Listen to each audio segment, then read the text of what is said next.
What's old is new again. Natural wine is being reduced to a style, to producers putting their wines into clear bottles so they could show off the colors. But that's not the kind of wine that moves me.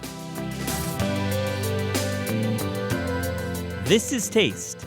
I'm your host, Matt Rodbard.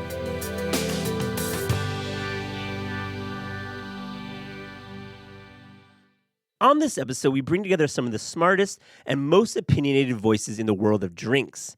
We welcome in John Bonné, Alice Feiring, Jancis Robinson, and Talia Baiocchi. John Bonné is an erudite observer of food and culture trends and the author of the monumental new book, the 2-volume The New French Wine.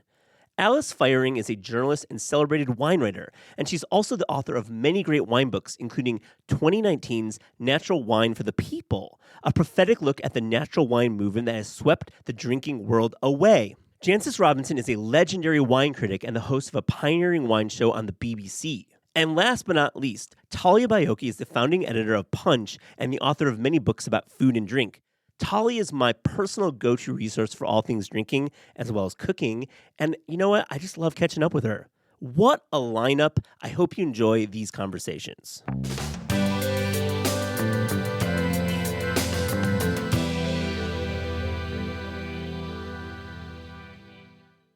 John Bonné, welcome to the Taste Podcast. Matt, thanks so much. It's great to see you. I haven't seen you in a minute, and we're going to talk about Resi. We're going to talk about your new book, The New French Wine. But first, I want to get a little bit into your background. You grew up in New York, in Westchester. What was food like in New York in the 1980s? Great era. It was interesting in our house.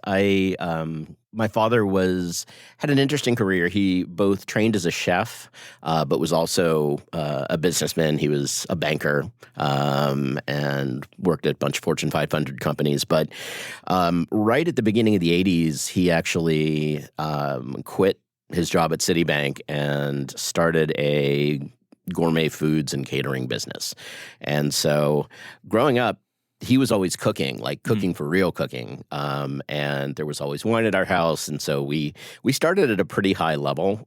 And I was, but by the time he had started the business, I was probably not old enough to legally work, but old enough to do whatever. You were stuffing some mushrooms on the weekends, sure. Stuff like that.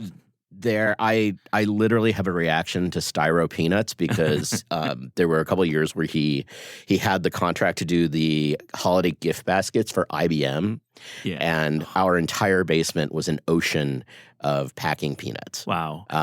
So yeah, so it was interesting, and one of the things to your question about New York is he was one of the early folks to really work on sourcing of pretty serious stuff, and that was the early to mid 80s was the first time that you could get real baguettes baked in New York. And Dean and DeLuca had kind of just opened around then, right? Well, and there was a place called JP's that was actually created by the owner of Le Bon Soup, and it was cool. he brought over a baker, I think, and so there was that. There was a place called New York Ice, which was the first place to do really good sorbets. There was Pasta and Cheese, which eventually became the Contadina packaged fresh pasta.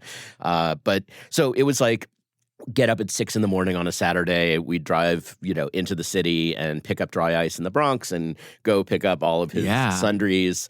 And, he'd do catering gigs, whatever. So point being, we cooked for real at our house. And so it was just always there for me. Same with wine. It was just always there for me. And, I don't have this great story. It was just osmosis. No, the level of osmosis, I was going to say the same term. And have you ever written about your father? It sounds like a character going from banking, Gordon Gekko era to quitting and then, starting in this new foodie culture and like working in it. I mean, it's really interesting. I have here and there. Yeah. He shows up a couple times quickly in the book. Wonderful. In memory. But yeah, that could be the next book. I know. I mean, I want to talk about your exposure to wine and really, when did you first realize that wine had so many layers and was just such a rich text to write about? To write about? That's a good question. I mean, like I said, so wine was sort of there for me. Growing up, I, absorbed more than I really realized that I knew, especially when I got back to France and realized there were these places that I had visited as like a 13-year-old that I hadn't really thought about. But forgot all about it, went off, did the internet, did journalism, did lots of stuff. I got back into it in the early 2000s. I had moved to Seattle and was working for NBC and was like, that was the era when Washington wine started to really come up in the world. Oh, cool. Like, before I had left New York, I started buying, a little bit of Bordeaux, just random things, dabbling as you do when you reach your late 20s and start thinking get a little bit of should scratch. You should be a grown up. Yeah, get some scratch. Yeah. You were like covering the airline industry for NBC, was that right? I was covering all sorts of stuff. I was the equivalent of MSNBC's page one editor. So you log on in the morning and what you see is what I started putting together at 4 Internet a.m. homepages, like really like a moment in the internet culture. I mean, that was 15 million page views a day. So that was no BS. No BS. and then just such a force in our media like cycle because it was pre-social media. So you had to go to that homepage. Exactly. It like told us cool background. Yeah. But back to wine, tell me a little bit more about this Washington State wine. So was there, started to get into it and, was going out and visiting all the wine regions and the wineries and everything was kind of going gangbusters and obviously started getting more interested in a broader range of wines as well. And slowly was kind of sneaking it into my stories more and more. So by that point, I was like, I had moved off of kind of hard news desk into business reporting and was covering the airlines, was covering travel, was starting to cover the food business a little bit, and was like, I can write about some wine and wrote a few wine stories, kept sneaking it into other stories, did a 6-month special report on methamphetamines and weirdly where people were cooking meth out in the Yakima Valley was not far off from both the hop fields and the vineyards. Oh, no shit. So you were actually like catching some new releases while you were like interviewing these subjects. I'm going to duck out and, go taste this. So finally I went to my editor and just kind of suckered him into letting me write a wine column. And that's how it started. Wow. So the wine column at MSNBC, you parlayed that to working at the San Francisco Cron, right? You were the wine editor, you were the food editor as well, and you had many roles there. And that I'm sure informed the way your wine writing career kind of has blossomed into books and everything you've done since. Yeah, it was. I mean, MSNBC was a great platform. Yeah. But the Chronicle reached out and it was weird. I ended up with 2 job offers and that was the one I took. So what was the other one for? Food and wine. Okay. So all right. What year? Could have had 2006. I mean, both have pros and cons. It was not an easy decision. My gosh. So that's like the Ray Isle role. Yeah. Well, it was ish. So lots of stuff has evolved. Sorry, listener. This is like real baseball card shit. So let's go back to John. Welcome to the thrilling world of wine media. Wine media, right? But so at the Chronicle, I was the wine editor, chief wine critic, and co-edited the food and wine section for many years. And so it was sort of the other great platform that anyone could ask for, certainly if you're writing about wine. And this was the genesis of my first book, which was The New California Wine, was being out there, being, let's just say, a skeptic about the state of California wine in the early 2000s, which was in my view, a low place. Yeah. But was changing. And so I was really fortunate to be there at a time when what would become, quote unquote, the new California wine. It's a catchy book title. It's a great title. When you say in a low place, how does the film Sideways play into this like low point? Is that like the lowest point?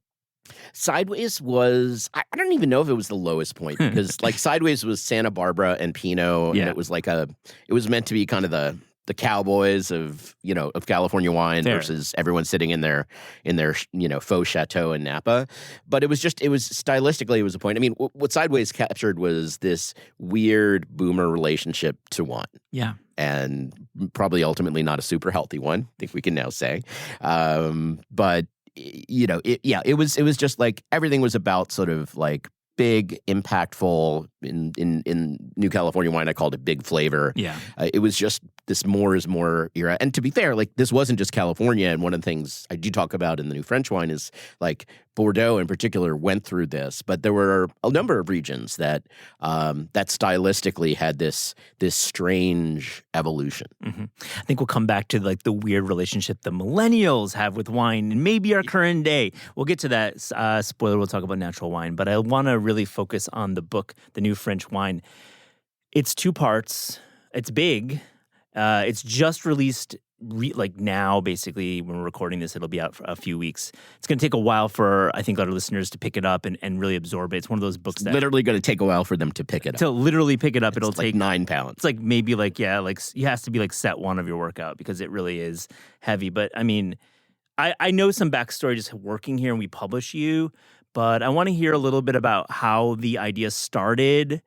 And I know Emily Timberlake plays into a role, an editor, former editor at 10 Speed, but like where did it start and where did we end up? So, no surprise, it started with probably a little too much wine.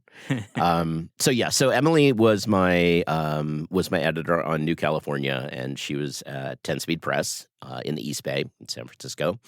And so New California was out, and we were just sort of bouncing around trying to figure out like, what do I do next? I had this idea for a book called The New Old World and how like all of Europe was was evolving in terms of its wine culture. Thank God I didn't do that, considering what it took just to get France out of the way. Yeah. But anyway, so we were at a wine bar in Oakland. We were 1 glasses of Gamay, Too Far Gone, and she was like, "Hey, what about France?" And I was like, "Sure, that's a great idea." I love it. And it was that, and then put together the proposal and contract and all of it. And as she has told it on the internets, like she's like, "You'll be done in 2 years." Yeah, I mean standard kind of like book writing cycle, like 2 years to write, whatever. Yeah, I mean a lot of work, obviously, but certainly not what it ended up being. Correct. So it took a little longer. I mean, that was 2014. Oh, wow. When we signed the contract. Dang. Yeah. So we're like 9 years, basically. About 9 years. Yeah. And Emily has written for Taste. Love Emily, and I just want her to write more. If you're listening to this, please pitch and let's talk. But Emily, write more. I love her writing. She's just so wonderful. But what's the thesis of the book? I feel like it's hard to go over all of the book in this format in podcast because I want to get to your work at Resi as well. But what's the thesis? So the thesis is it's basically the title of the first chapter, which is patrimoine, or everything old is new again. Mm-hmm. Patrimoine is this very particular French term. It's not quite patrimony, which even in English doesn't have a great definition. It's not history, but it's this sense of kind of a shared cultural history. And in France, it's extraordinarily important because it indicates that it's not simply your history. It's not even just sort of your localized history, but it's a sense that whatever you're doing has its roots in a deeper culture. I mean, it's literally has roots. Well, in the case of wine, yes, it literally has roots. So when people talk about patrimoine and wine, it is very much the sense of where you're growing this has had vines before for hundreds, if not thousands of years. And so, whatever you do is going to inevitably be seen in the context of what was there before. So the second part of the chapter title is really, I mean, that's ultimately the thesis, which is that, this is not quote unquote new land. This is not a new place for wine. And yet in every single part of the country, like in every single wine region, there is complete change, if not outright like revolution, in terms of styles, in terms of the way that the wine culture has evolved, in terms of the way that the wines are perceived, in terms of the farming, in terms of climate change, in terms of the politics behind it. And so this is what I wish someone had told me over the unsulfured Gamay back in Oakland, which is like you think but you don't know. It's like I'm peeling an onion. I mean, let me ask you, so many topics you bring up. You said agriculture. I hear socioeconomics. You talk about the zeitgeist. You talk about media. I mean, this is all the ways that the French wine has changed. Or is there a way to say that French wine has gotten better? Is that even possible in this conversation? I mean, yes, and that's easy, but that doesn't even really capture it. It's that it has transformed. Interesting. And so again, and it's not like, oh, stylistically people do blah blah blah now, or oh, there's natural wine, or now like there's less oak, whatever it is. Like the cultural transformations that have happened, and they're not uniform. They really vary within each region, have radically transformed France or French wine in the past 25 years. But the thing to also acknowledge, and I did not want to write a deep cultural history, but I needed to tap into this to some extent, is France has also changed enormously in the past quarter century. Yeah. I mean, and we talk about socioeconomics and politics there too. I mean, so I'm walking into Omnivore, I'm walking into Books Are Magic, I'm walking into Powell's, and I'm looking at your book, and I see it's not a book, it's a case. So there's 2 volumes here. Shining in the, in its radiant blue. I mean, and let's shout out Lizzie too, the designer who actually designed Food IQ, the book I worked on with Dan Holzman.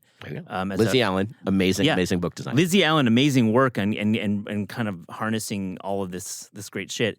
But like, tell us, when you're walking in, you're seeing these 2 volumes. What are these 2 volumes? So the 2 volumes, the first volume is the narrative, literally on the spine, the narrative. The second volume is the producers. Hopefully self-evident. The narrative is the story of everything that's happened, both an omnibus story, and there's a chapter on every single region, and then there's a fair number of interstitial chapters where there's one, the new farming, the new climate. There is one on natural wine.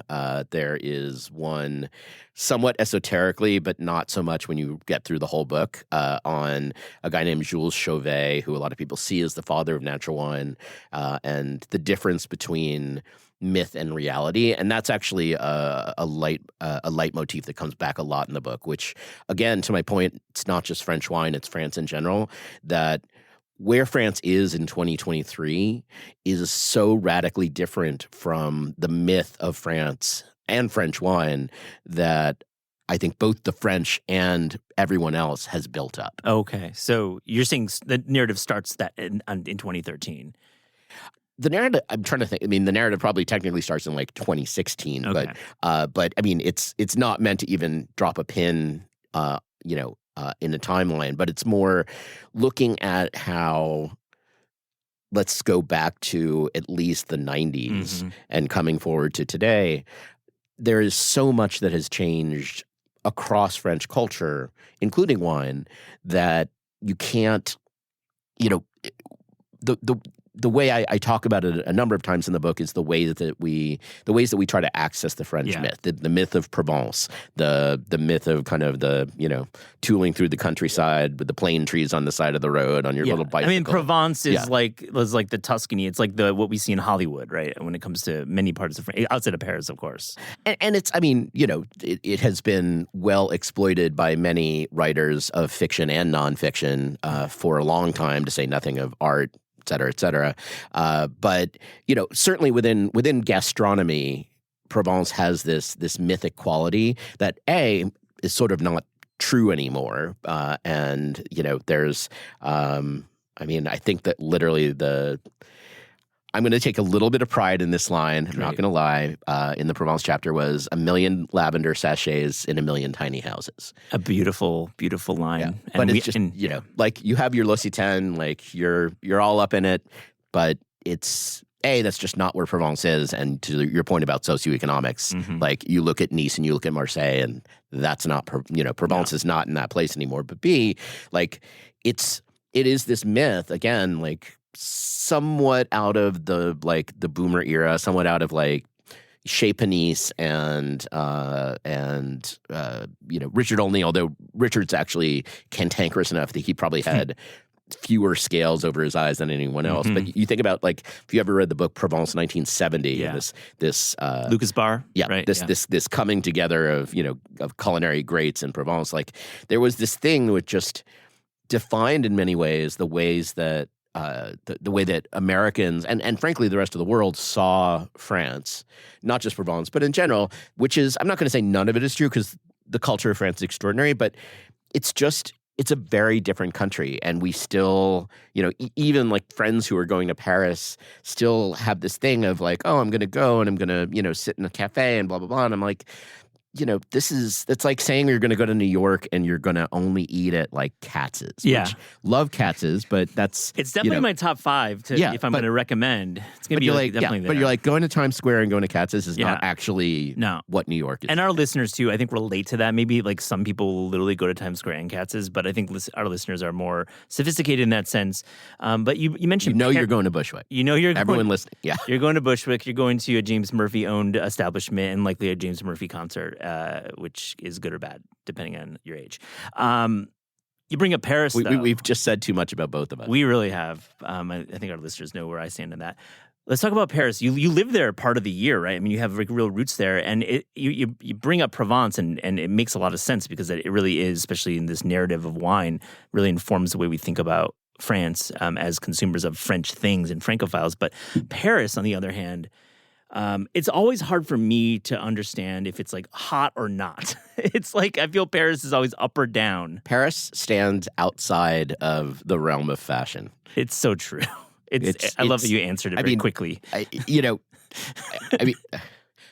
pulling out all the cliches today. I mean, we will always, in fact, have Paris. Yeah, and to be clear, when you are thinking about making a real estate purchase there, you start to think about like, is this going to be somewhere that's suddenly kind of a hot mess in 5 or 10 or whatever years? And the thing is, it doesn't matter. It's Paris. People I am sure there is something, but I cannot imagine what there is that would make it any less of a global destination. I guess my point I was trying to make was that in terms of wine, I feel like Paris became like everyone went to Vervolais and Canal Saint Martin and like had some bomb wines and like meaning everyone like non-French people and like tourists. Yeah. And I felt like wine in Paris and gastronomy in Paris in the past decade while you're writing this book has certainly seen some highs, but also there's always people snarking that it's done. I just like to get your sense. I mean, yeah, I love that face you made. It's so great. And this is not straw man. I feel like I actually have people tell me this shit. I mean, so there's, I don't want to say there are 2 Parises. Please, but, there are. But there's at least 2 Parises. The thing is that, in a way, and again, this was important for me to talk about in the book, and I did, coming actually out of an article I did for Punch I don't know, whenever that was, somewhere in the misty past. Yeah. But classical French gastronomy as it exists, the étoilé, the Michelin-starred restaurants, and all that fancy stuff in the first, and white tablecloths, et cetera, that's pretty done. I mean, I don't even know how to get my head around it anymore. It's just, it is this weird vestige, this vestigial remnant of the old understanding of France, and not even really like a timeless one, but just this thing that very much came out of maybe pre-war to post-war France, where this was very much viewed as the quote-unquote pinnacle of gastronomy. I mean, maybe it was like in like the early 2000s, like Côte Basque and like these old school New York. I mean, early 2000s, like let's talk 1980s, I guess 1990s. You're right, probably more than 80s and 90s. But so, those are, I mean, vestigial is actually probably the right word in the sense that like they're still there, they still exist in their own universe, and they compete in their own little world. But and this isn't even new anymore, but Paris has so moved on to what the French call bistronomy, but essentially where you're doing great cooking, multiple influences in what usually is kind of a small storefront bistro. And that has been transformative to Paris in the sense that you find the best cooking in Paris and some of the best cooking in the world in these little 30-seat restaurants. And so that's why it's like, well, Paris can't be done. It's like Paris in the sense of I'm going to go to the First or, and go to Le Doyen, whatever. Like, you have fun with that, but to your point of Vervalet, it's now almost a full generation that, travelers under 60 have been going to East Paris and exploring this very 21st century view of what French cooking is. Which, bistronomy movement, absolutely exciting. To be clear, there's never a bad time hanging out in Paris for the food. I mean, let's get real. I just think that there was a larger narrative maybe trying to snipe. And John, you've really articulated it. I want to move on to broader wine questions. We've had some great folks on. We've had Jancis Robinson, Alice Feiring, Talia Baiocchi, Jordan Michelman, Andre Mack, really great. And now you, and I feel like I've just learned so much from all these wine professionals and writers. I've asked them all essentially this question. Walking into a bottle shop, what should we be excited about as a general wine consumer? Well, this assumes that this is a good bottle shop, and it's not like, as it is in New York State, you're going to pick up a bottle of Smirnoff at the local quote-unquote bottle shop. Great ground rules. This is a reputable place that you are very comfortable buying wines there. So I think the big thing for me would be the diversity. And, France, California, Austria, Georgia, wherever, doesn't even matter. Some of it is just the types of wine, the styles of wine, the places that they come from, the fact that there is ambient quality from all of these places, and there's people doing different things. My analogy back when I was at the Chronicle was like wine was moving in closer to the craft beer realm, where it can be freeform jazz. It doesn't have to be we do one thing, same thing every year, same one vintage, blah blah blah. So even 10 years ago, what's available now and considered canon, and when I was writing for Punch, we talked about this a lot. We called it the new mainstream. Just didn't exist. So I think just the sheer diversity of what's there. With that comes the quality of what's there, which is to say, and just to use France as a prism, if you look at the wines that are of extraordinary quality now that we didn't think of that way 10 or 15 years ago, meaning Muscadet, where there's now 10 crus of Muscadet. You can talk about single kind of villages. They're not quite villages, but the different terroirs of Muscadet. It drinks like great Chablis. It drinks, it's not like cheap oyster wine, which is what it was a decade, 15 years ago. Beaujolais, same thing. It's basically the new Burgundy now that nobody can actually afford Burgundy. And that's an economic choice, and it's we've all benefited from enormously. These producers have actually gotten their shit together, and the wines are great in some of these regions. And so you think about you went to a wine shop 20 years ago. You wanted Beaujolais. Maybe there was some Duboeuf. Maybe there was the Nouveau releases. I guess everyone was into that stuff in November. And so you look at the way that completely got thrown out the window, and now people are talking about specificity, single parcels, the extraordinary quality of producers. They're talking about Beaujolais the way that people talked about Burgundy in the 80s. Why do we see Morgon everywhere? I feel like I'm like on Instagram. I've been drinking Morgon when I used to drink back in the day, but why? If you want to know the reason that the Jules Chauffet chapter is in the book, that helps to explain it. It's where a number of pioneers in Beaujolais who really A, created a quality change there, but B, also were some of the progenitors of natural wine came from. So it's everywhere. But so it's not even France. You could look at in Galicia. You could look at Verdicchio from the Marche or Austria. You can look at the way that we talk about Champagne today in terms of individual vigneron and individual villages and sites.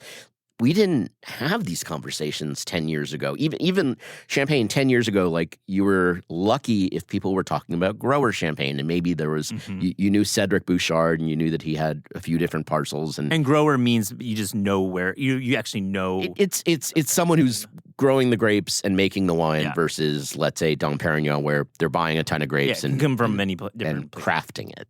Ah, right. Well, I mean, not bad product. I love John. This is so great to see your face because I'm like, what you don't get. I'm with the so podcast. out of the game, and I'm just like, Dom's drinks well, and you just absolutely. Dom is a perfectly decent commercial champagne.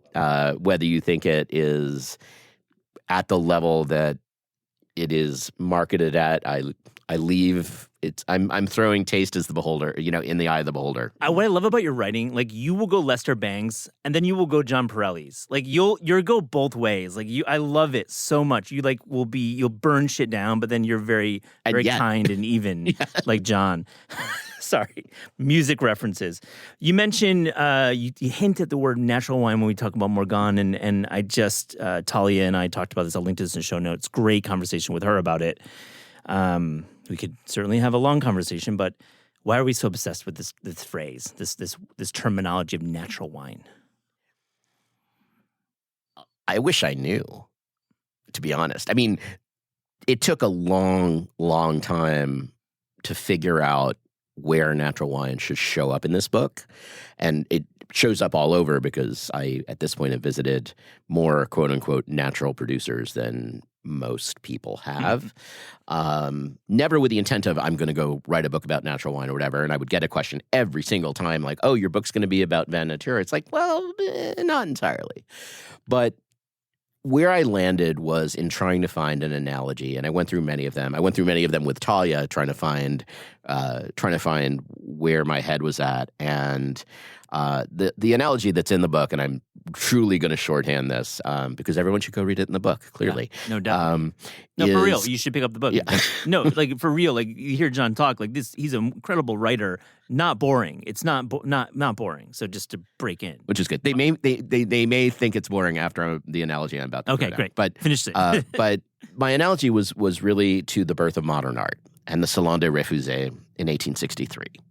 And this was, there was the Academy and there was the Refusés, and the Refusés were not admitted by the jury to the official Paris Salon. So Napoleon III allowed them to have their own off salon, which everyone thought would sort of, mock and humiliate them. Kind of in the Bushwick of Paris at the time, like kind of like off the grid. Well, that's what I thought, but as it turned out, they were basically in the same place. Oh, wow. It was like, you could go to like, you could go to the official wing, or you could go to like, it was like Freeze, and it was like the pop-up at like the off the corner of Freeze, but still in a pretty good spot. So it's funny because now like so much of the art world has modeled itself in a way after that. Yeah. But the analogy being that this was the establishment trying to cast out something that was different, which of course, and I asked the question in the book, well, who won? You're like, well, if you look at the trajectory of modern art, Manet, Van Gogh, Monet, Picasso, on straight through to Richter and everyone else today, it's safe to say that progress won, and William Adolphe Bouguereau, who was sort of the great Academy painter with Fragonard. with the nymph orgies and everything else, like, they faded away into obscurity because taste evolved. Yeah. And so I think natural wine is simply a very belated response to people seeing the need to move beyond the traditional. Just gonna give you a little applause there because it's as close as it's gotten for me. So thank you. That was really smart, and it makes sense. And I'm hearing, it's not a movement, it's not a moment. It's just the future that wine is made. In its way, I would say that the elements of natural wine are the future. People now understand so much more about asking questions about viticulture and farming. They know more about asking questions, sometimes the wrong questions, like, why is there sulfur in this wine? Let me tell you.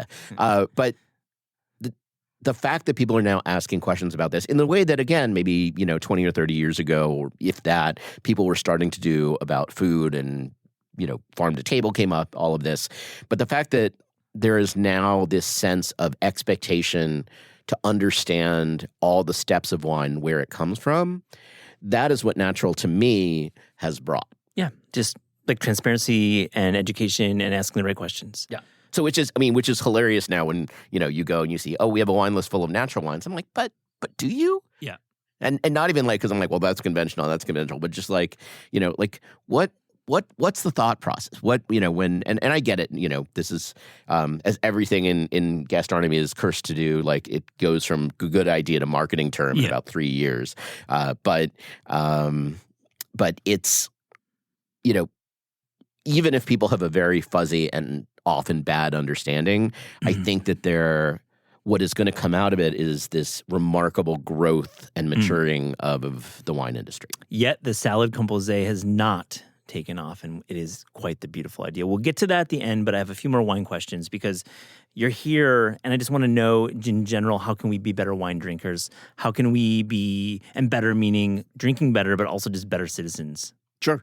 By the way, there were about 1,000 people that logged off the moment you said salad composé. I know salad composé, and linking to that in the show notes. I know, right? It's really the salad composé book will come out. We'll get there. We'll get there. My next project. But yeah, the better wine drinking. Being a better wine drinker. I mean, I actually don't think it's hard. There's a million pieces of advice about take this class, study this book. Great book called The New Wine Rules. Highly recommend. Tells you everything you need to know. Wonderful book. Yeah, but it's really you can put it in your backpack and not feel like you're doing a Stairmaster. Yeah. Well, versus the new book. Versus the new, of course. I'm saying versus the new book, which is a bit of a doorstop in the best way. But really, what it comes down to is being curious and being a curious consumer. And I suspect that sounds trite, but it's like, try to understand specifics, interrogate yourself, ask why you drink the things that you have drunk. Maybe you drink right now. Are you where do your beliefs about wine come from? And poke at them. And it's interesting. There's you were mentioning millennials, and I would say it probably goes beyond that as well. But one of the things about where we've landed in the media landscape and the social media landscape in particular is, everything is now a totem. Everything is meant to have a little moment of fetish around it, and which isn't bad necessarily. There's value to that, but at the same time, there really has been a diminishment of curiosity. Yeah. Probably because every one of us now has literally the world of information at our fingertips. Some of it correct. It's dulled us for sure. I mean, it's dulled our interest in things when we can have everything at the same time, right? Yeah, but I think so. How to be a better wine drinker? Just buy different things, ask lots of questions, ask why you like things, ask why you don't like things. I mean, I again had this weird osmotic, sort of education in wine, but all it was when I started to get interested was just asking questions. And everyone's like, oh, well, you're a sommelier. No, I'm not a sommelier. Did you take the WSET or, study to, get a certification, whatever? I'm like, no, I just like drinking wine and I'm sort of nosy. And you have an inquisitive kind of background in your career, running the homepage at MSNBC. I mean, so it's like, I don't want to sound like reductivist, but it's not more complicated than that. I mean, I think interrogating yourself is the number one thing I just took away. I mean, I think being curious is great too, but thinking why do I like that Gamay, or why do I like that Vino Verde? Why do I like, or is it a matter of why do I like the number that's on the screen when I'm checking out? Yeah. Because that's another thing you have to keep in mind. Somebody's wine drinking is I like value. That's what I like. Yeah. Look, and it's, I have gone through the full arc of ranting about why industrial wine sucks, and and I'm like, I mean, it's all still there. It's I wouldn't say I've necessarily moved away from any of that, but I'm also just when wine people sort of get up in themselves, I tend to like to remind folks that what we should be thinking about is White Claw, because if you want people to like wine, you're going to have to provide a context, because if they just want to drink, hard seltzer is there for them now. RTD is there for them now. Yeah. You can pop open a Mai Tai in a can, have at it. So, none of which, again, none of which is necessarily bad. I'll but just it's jump just in and say NA too is there. Yeah, nipping NA at their heels. Sure. If you want to love wine, then this is Mark Zuckerberg and Facebook. If you want to love wine, then you just have to love wine. And in order to do that, in a healthy relationship, you have to ask yourself questions. Love that. You were JetBlue's wine consultant. I absolutely fascinating role. What give us some information about drinking on a plane. What did you learn when you started working with an airline about behavior, about what people like, what you need to serve? I wish that I had been handed a deep stack of market research, which you would think, given the risk-averse places that airlines are, with good reason, that we would play it safe. But honestly, my mandate there was to not play it safe, and originally it was to build a program around the new California, and then we expanded it. But in the end, it was basically, look, this was especially for Mint, which is their business class, like, this is supposed to be a different business class. We want a different wine program. And, there's lots of things about your taste is dulled and, this is that. That's why the food is salty. It's why I never get on a plane without packets of hot sauce. All kind of true. Yeah. But really it was just a matter of, I want to put really good quality wine on here. Our costs were exponentially more than pretty much any other domestic airline because we were often buying direct from producers.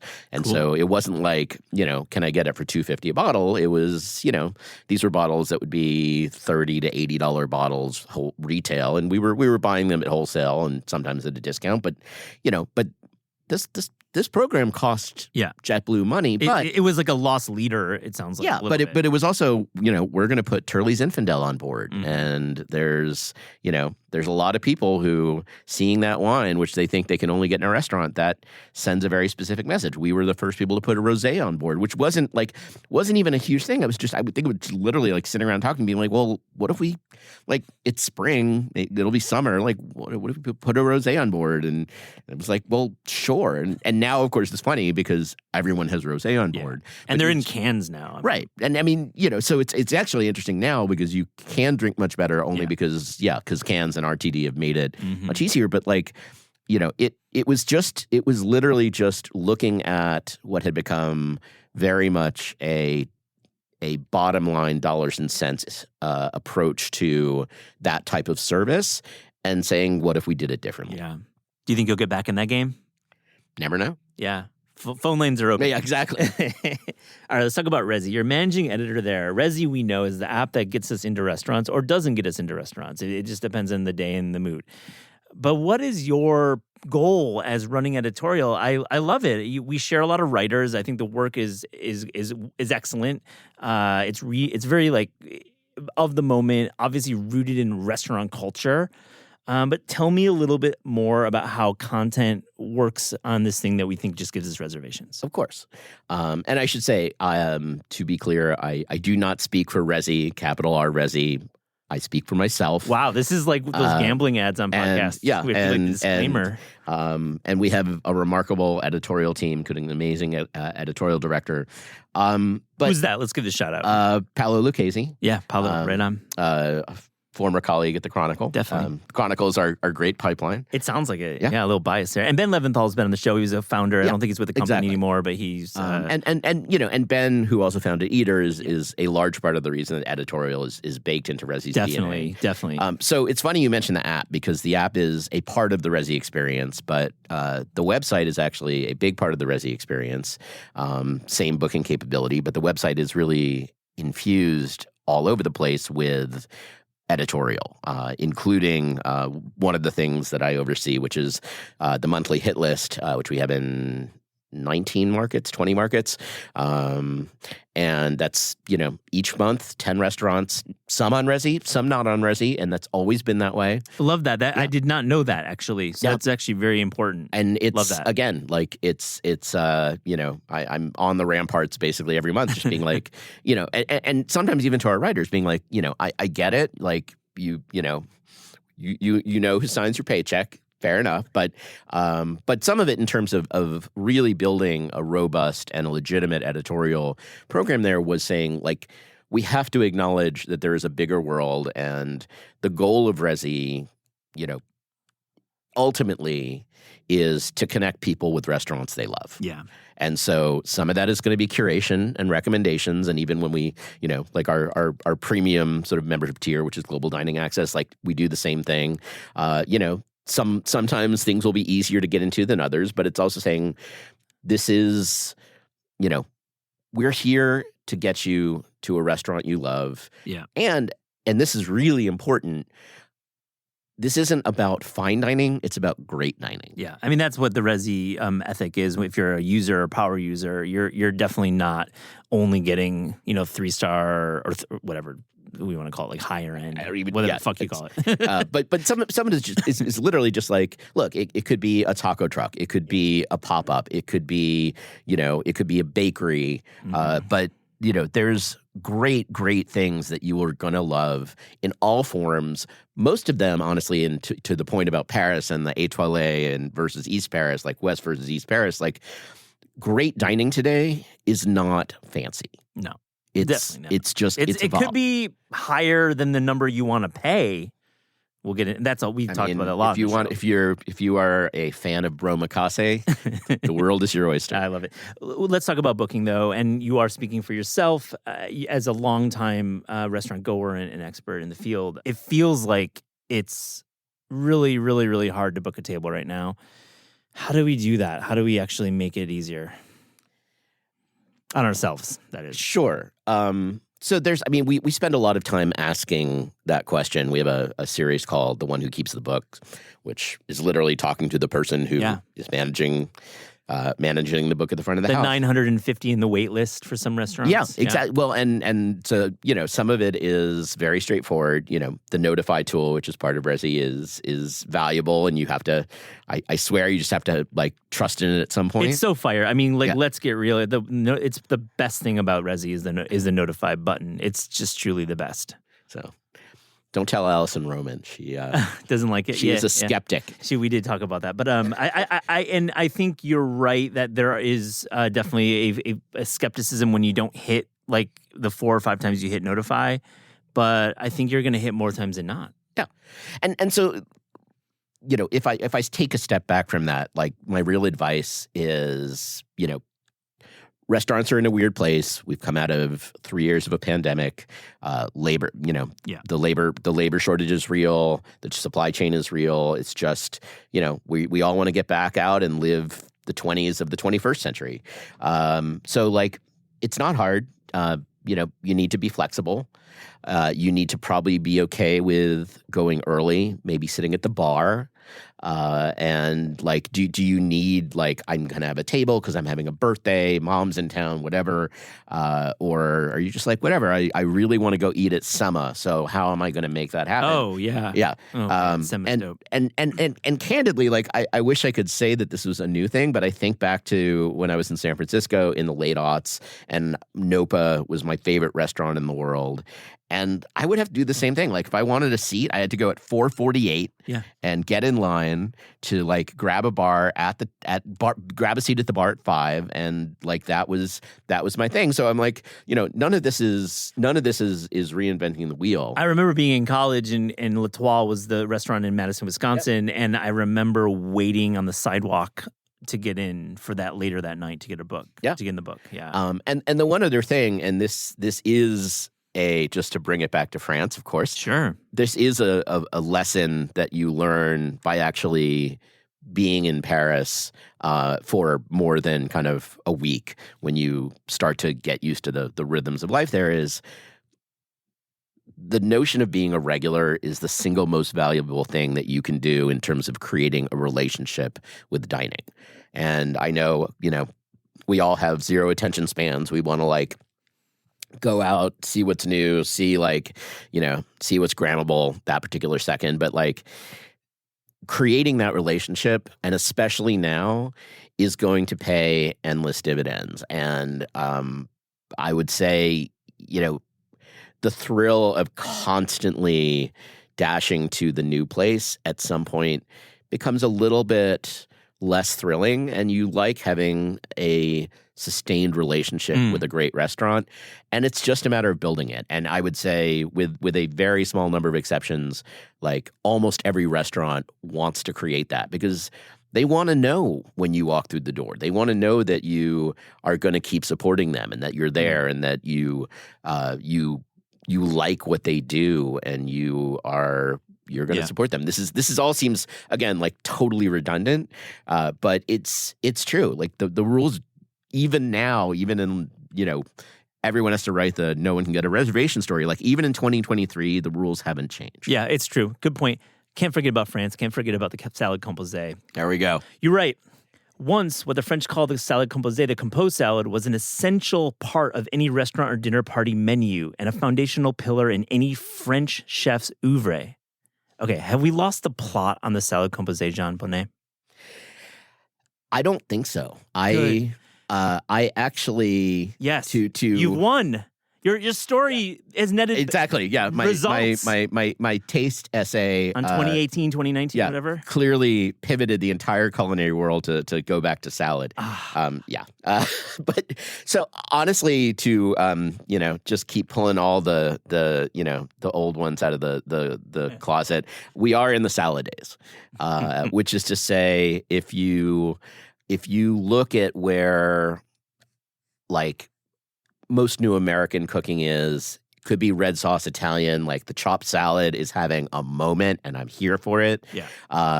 It could be, you look at like the, lentils and roast vegetables and labneh, or even the fact that Middle Eastern is so hot right now and like the expectation. Saldatim. Yeah. Like Laser Wolf Saldatim. Exactly. Huge. Like, so, I mean, it's really fascinating. And you take that, you take like tin fish.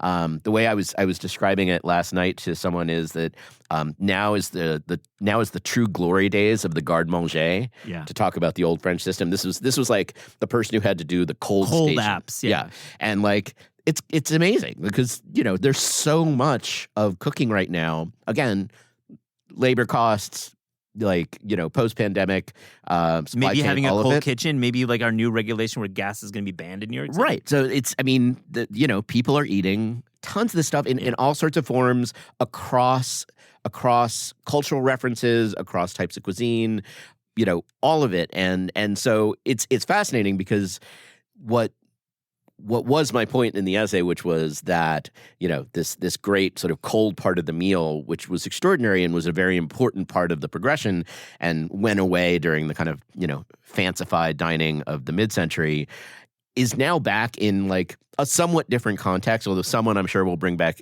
all of Escoffier's great recipes, but it could be, Vietnamese, it could be Thai, it could be, like I said, Italian chopped salad, whatever it is. You see that it is now back to being an intrinsic part of dining in 2023, to say nothing of, which was again in the essay, to say nothing of Sweetgreen, which I think everyone thought was going to kind of come up and down and, everyone was sitting at home in their sweatpants and no one's going to eat Sweetgreen. Sweetgreen is killing it still. Yeah. And so, I think it's different from like the 90s when salad was a health thing and really a fad. Like, I think people have made peace with salad for dinner. Like Yeah. this is a really fun part of dining. Yeah, and I think like the salad books that have come out in the past couple of years have been really nice too, and I feel like we're going to maybe revisit that topic. I don't think you can write for taste because of your role at Resi. I would ask you. I could probably write for taste. Okay, well let's get a part two of that. The question is, do I have time for? No, I know you don't have time now. I can't let you go without giving us 3 restaurants we should go to. This is just off the dome. Places that you think I know you're giving me a face of why are you asking me that? But this is the question I actually needed to prepare for. I know, John, and I did not give you this in the prep, but I just off like you say Sema that came out of your dome. Give us just 3 names that are popping around. Let's just focus on New York City. We have a lot of our listeners are visiting the city this spring and summer. So where should they go? Yeah. I mean, Sema / Dhamaka, remarkable, like transformational Indian cooking. Masala Wala and Sons as well, which is in my neighborhood. Yeah. That talk about Resi. You can't get into that one. And if anyone thinks that I have, some special magic, let me assure you, I am in the fight along with the rest of y'all. Great place. But I would put, any of Unapologetic's restaurants on that list.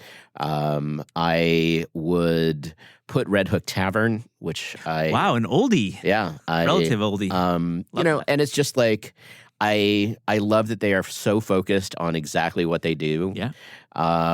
Which is make a very good hamburger. Very good hamburger, like favorite shrimp cocktail ever, I think, and remarkable wine list. And it's just like, I love that they've sort of doubled down in the Alaska cocktail, which is a very specific choice.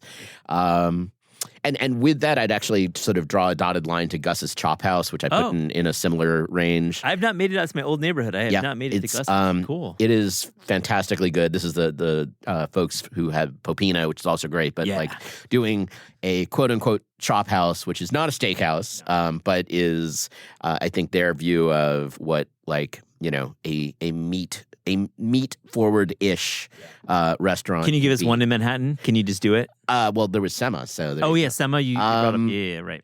Because the one other I was going to mention was Saint Juliver, which I truly like. I love what Alex and team are doing there. A little bit more fish focused, but Manhattan. I'm like you because I definitely would always say places in my neighborhood. You're naming spots in my old neighborhood, but it's just how we dine, you know. So this will not be a huge surprise, and I feel like I'm preaching to the choir in suggesting that anyone go to K-Town, which is still a pretty remarkable place. And I truly love the way that Korean food has evolved and come up in New York in the past 8 years. And so I will give sort of two as not even counterpoints, but like they do similar things in slightly different ways. One is Attaboy, which JP and Elia are remarkable, and you know they've been transformational in, I think, getting people to understand the depth of Korean cooking. Mm-hmm.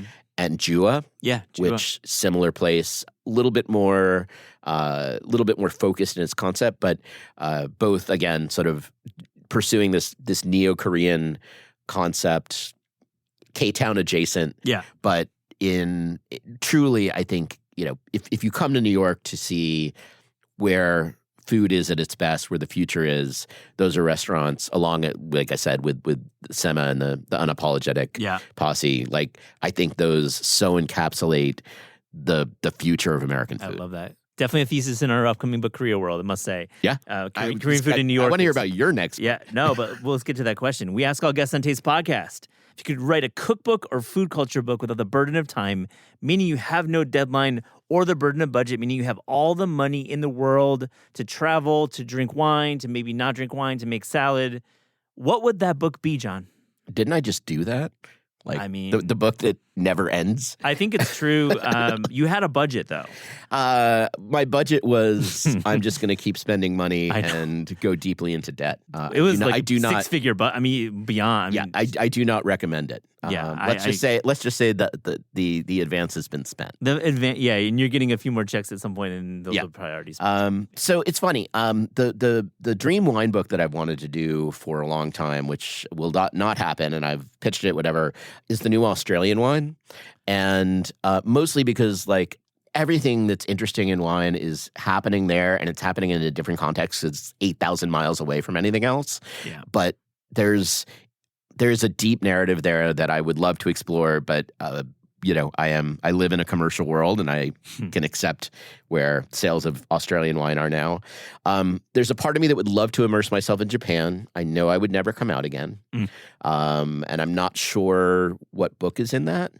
And so where I kind of land, and I am clearly insane for saying this, is there's a part of me that wants to go back and do for French food what I just did with wine, which is to say everything that I've said about how France is transforming and how France as an anchor of cuisine in the world is crucial.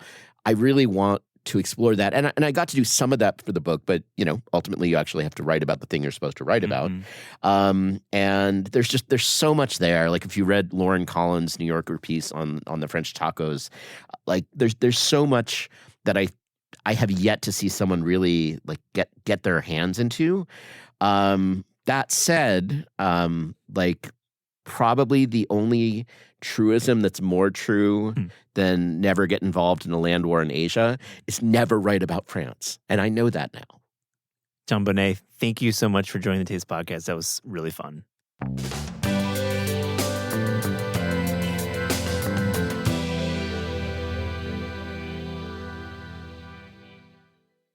Alice Feiring, welcome to the Taste Podcast. Thanks for having me. So I read your book in 2 days. Awesome. It's great. to fall in love, drink this. I mean, I've never read any of your memoirs and any of your actual personal writing. I know you've had a few books, and we'll talk about the book you wrote in 2008. But this book it really is a story it's a New York story. It's a Jewish story. It's a story about love. It's a story about heartbreak. It's a story about your mom. Very much so, yeah. How is your mom? She's, every day is a different story, but she's fine, thank you. Oh, gosh, I'm pulling for your mom after reading it. She's a handful. What inspired the book? What inspired the book was in the middle of at the very beginning of the pandemic, I wrote a story for New York Magazine, an essay about drinking alone during the pandemic. And after it was published, my agent wrote to me and said, I want a book of essays. And I said, I've always wanted a book of essays, but who's going to publish them? And she said, oh, just shut up and do it. So I said, okay, nothing else to do except do what I want to do. So I gave it a shot. That's what inspired it. I love it. We share an agent, Angela Miller. Shout out to her. So Angela, to say I want a book of essays. Let's just do it. I love it. These essays, the way they unfold, though, it's not, in my opinion, there is a narrative, and you're following threads in your life. Yeah, there was a narrative. So the thing is, I actually haven't read a lot of memoir and essays, even though I understand it's kind of a thing right now. But I don't view my life, I guess it's all in the telling, right? But my life is being completely fascinating. And as people always say, oh, write your memoir as a wine writer. I said, well, that's not what's that interesting. But so I've had some interesting episodes in my life that I think would be fascinating to anybody. And they were extremely formative. So the notion was to take key episodes of my life, string them together into a life narrative of how basically I became me, how this short, red-haired Jewish girl from an Orthodox background became probably, well, to say you're a controversial wine writer is a paradox in itself, because what is controversial about wine writing? So it's basically what made me the person who attracted a lot of trouble in my life. I'd say fearless is the word I'd say. Well, thank you. Fearless wine writer, because you do stoke controversy, and that's a good thing. You create dialoguing and spoiler, there's a serial killer in the narrative. Yeah, serial killer alert, yeah. A serial killer. I don't want to get into that because there's a lot more to cover, but there is a serial killer, and your interaction with the serial killer in 1969 or 8. Yeah, but it was really, I was going to say not to make it about me, but this is about me. You. Stop it. It's just, having been extremely painfully shy, it is really strange that I found myself in this position. And that is what I found to be the story, the interesting part of the story. Alice, what gets you out of bed every morning to start writing? Because clearly you're prolific. Fear. What do you mean? Well, if I don't write, who am I? I think a lot of writers might have that, needing to make a living, not having a safety net. But also, I think it's mostly about my identity. Writing is who I am. And so that's what does it. And you write every day? I write every day. And the Feiring line is your newsletter, and you've published it well before there was a thing called Substack. Right. Well before. In fact, people have been saying you should go over to Substack, and I actually thought about it. And I'm like, why am I trading one paid platform for another? No. So I actually am using Substack as a way for people to discover me, and then I feed them over to the Feiring line. I love that you're also a digital entrepreneur. You've been writing for yourself since 2013 in that way, in the Feiring line. In the Feiring line, it started blogging. Oh my God, you remember that? In 2004. That. Sure. I was goaded into that.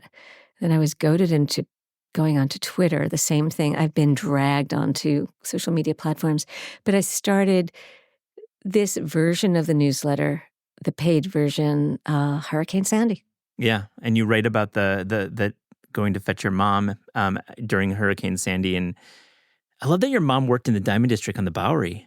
Yes. I bought my engagement ring in that that market, yeah. Which address? Do you remember? It was the one right off Canal, like just a block up north of Canal. Mm-hmm. So was it 72 Bowery? Yeah, 72. That's it. Right. I probably know the person you bought it from. Susan from KMS? Yes, I We're know getting into everybody this. down there because I basically, it's funny because I live about 5 blocks away from You there. write about that, right? And it is like my personal terroir, even though I was born in Brooklyn, raised in Baldwin, Long Island. My aunt and uncle had a place at 66 Bowery, and we were always in the city. And that is really, those are my memories of growing up, not really Long Island. So I want this conversation we will dive into wine and some questions I have about about wine and natural wine but I really want to get into your journalism and your writing because that really is the way I see you. I see you as a writer, not a wine writer, capital W. Let's talk about your travel because before the pandemic, or maybe even now, you're traveling like 80 to 120 days a year. And I feel pre-pandemic. I'm working up to it now, but still, that's what it should be. When you hit the road to cover wine or cover food or wherever you're writing about, what are you searching for? Well, story. I have an idea of what. Obviously, there are people who are experts in Burgundy. Bordeaux, I could care less about. Sorry, Bordeaux. Shots fired. I love it. But basically, there are enough people covering that. And I am looking for wine for the people. I am looking for stories of the people. I'm not looking for necessarily, I hate doing wine recommendations. In fact, that's why I started the newsletter, just because I hate it. And if people want recommendations from me, they're going to have to pay for it. Sorry, guys. I'm good at it. But I'm looking for people doing really interesting things, beautiful work, beautiful agriculture, and something that has maybe a bit of a different hook. So when I started writing about natural wine, the world was open. Everything was a story. And now it's not that new. No, it's #natty-wine. Exactly. Which is a whole thing. And so when I found Georgia, it was like, oh my God. So you have an idea, you have a list of people who are doing new stuff. Interesting. One thing leads to another. Sometimes I go with a specific story, especially I try to give myself that assignment. Yeah. Like last time I was in Burgundy, because I do go to Burgundy and I find what's happening in Burgundy extremely interesting.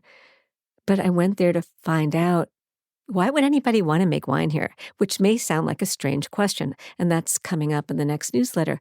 But if you're starting out, why does anybody in their right mind, if they don't have money, go to Burgundy to make wine? It's crazy. So things like that. You write extensively about Georgian wine over your career. I was hanging out with a 4.5-year-old and looking at a map. And how do you pronounce the capital of Georgia? Tbilisi. Tbilisi. Sorry, thank you. I just had to ask that right away because I just... Or Tbilisi. Tbilisi, so no T in there. Okay. Right. You've been called the Patti Smith or the Ruth Bader Ginsburg of natural wine. Right. I have to laugh and ask you, what does that mean? Too. I don't know. But I guess Patti Smith being rock and roll. Sure. And I think for both of those people, not afraid to be outspoken.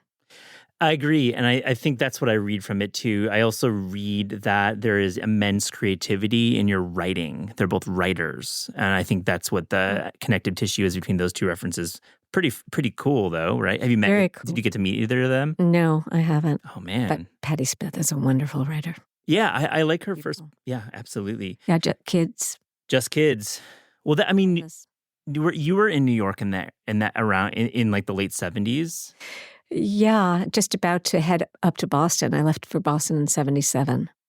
But I lived in New York trying to find the door between 76 and 77 in Manhattan. I just could not figure out how. I know I keep on thinking, where is the door? Where's the door to New York? Mm-hmm. Even though you were born here and you had family. I had no connections. I wasn't going to go in the jewelry business, and I certainly wasn't going to be a lawyer. Right. So, but you worked in healthcare over your course of your career. I did because I was a dancer. Yeah. And so I got my master's in dance therapy up in Boston. And what happened there, oddly enough, when I was writing my master's thesis, is when I went back to writing. And I just didn't stop. And it took about 6 years to get the nerve to decide to come back to New York. And then it took 4 years to figure out how. Speaking of Boston, you write in your book about an evening spent with Nina Simone. Yes. And serving her, bringing a bottle of sparkling wine. You can talk about what you brought for her, but I have to ask a little bit about that episode. And also, who have you also shared glasses with? Not a whole lot of famous people. Or just interesting people. It doesn't be super. Oh, in the wine world. I mean, Yeah. it's mostly in the wine world. Yeah. Like people like Pierre Auvernois, like who gave me a book party, was probably one of the most exquisite evenings of my life. It's like kind of legends like that. Marcel Lapierre, some of the original people in natural wine movement, like Jacques Néaport, who lives in a tiny little village on the Ardèche, and that was an epic 10-hour afternoon. It was so people like that. I don't really do the celeb world a lot. But back to Nina, because that seems like it was a moment in your life where you're just starting to think about wine as the power of wine. Engaging with bringing a bottle. You brought a bottle to a concert she held, which seemed to go kind of poorly. Well, I kind of knew there would be an after party, so that's why. But yes, the party went. The concert was a little bit of a disaster. So it was basically a first date. Yeah, actually, and there were a bunch of going back. Aaron Ziskind, the photographer Aaron Ziskind. Yeah, I also spent time with. He was fabulous. But so this was a first date of a photographer who had been old friends with Nina.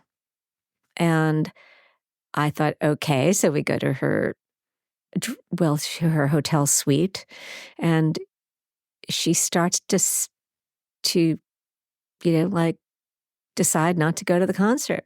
And her producer's on the phone to Nina. There's 2,200 people waiting. There are 2,200 people waiting for her, and we're an hour and a half late. And I finally take out my mental health toolkit and kind of encourage her to go. So that story is in there.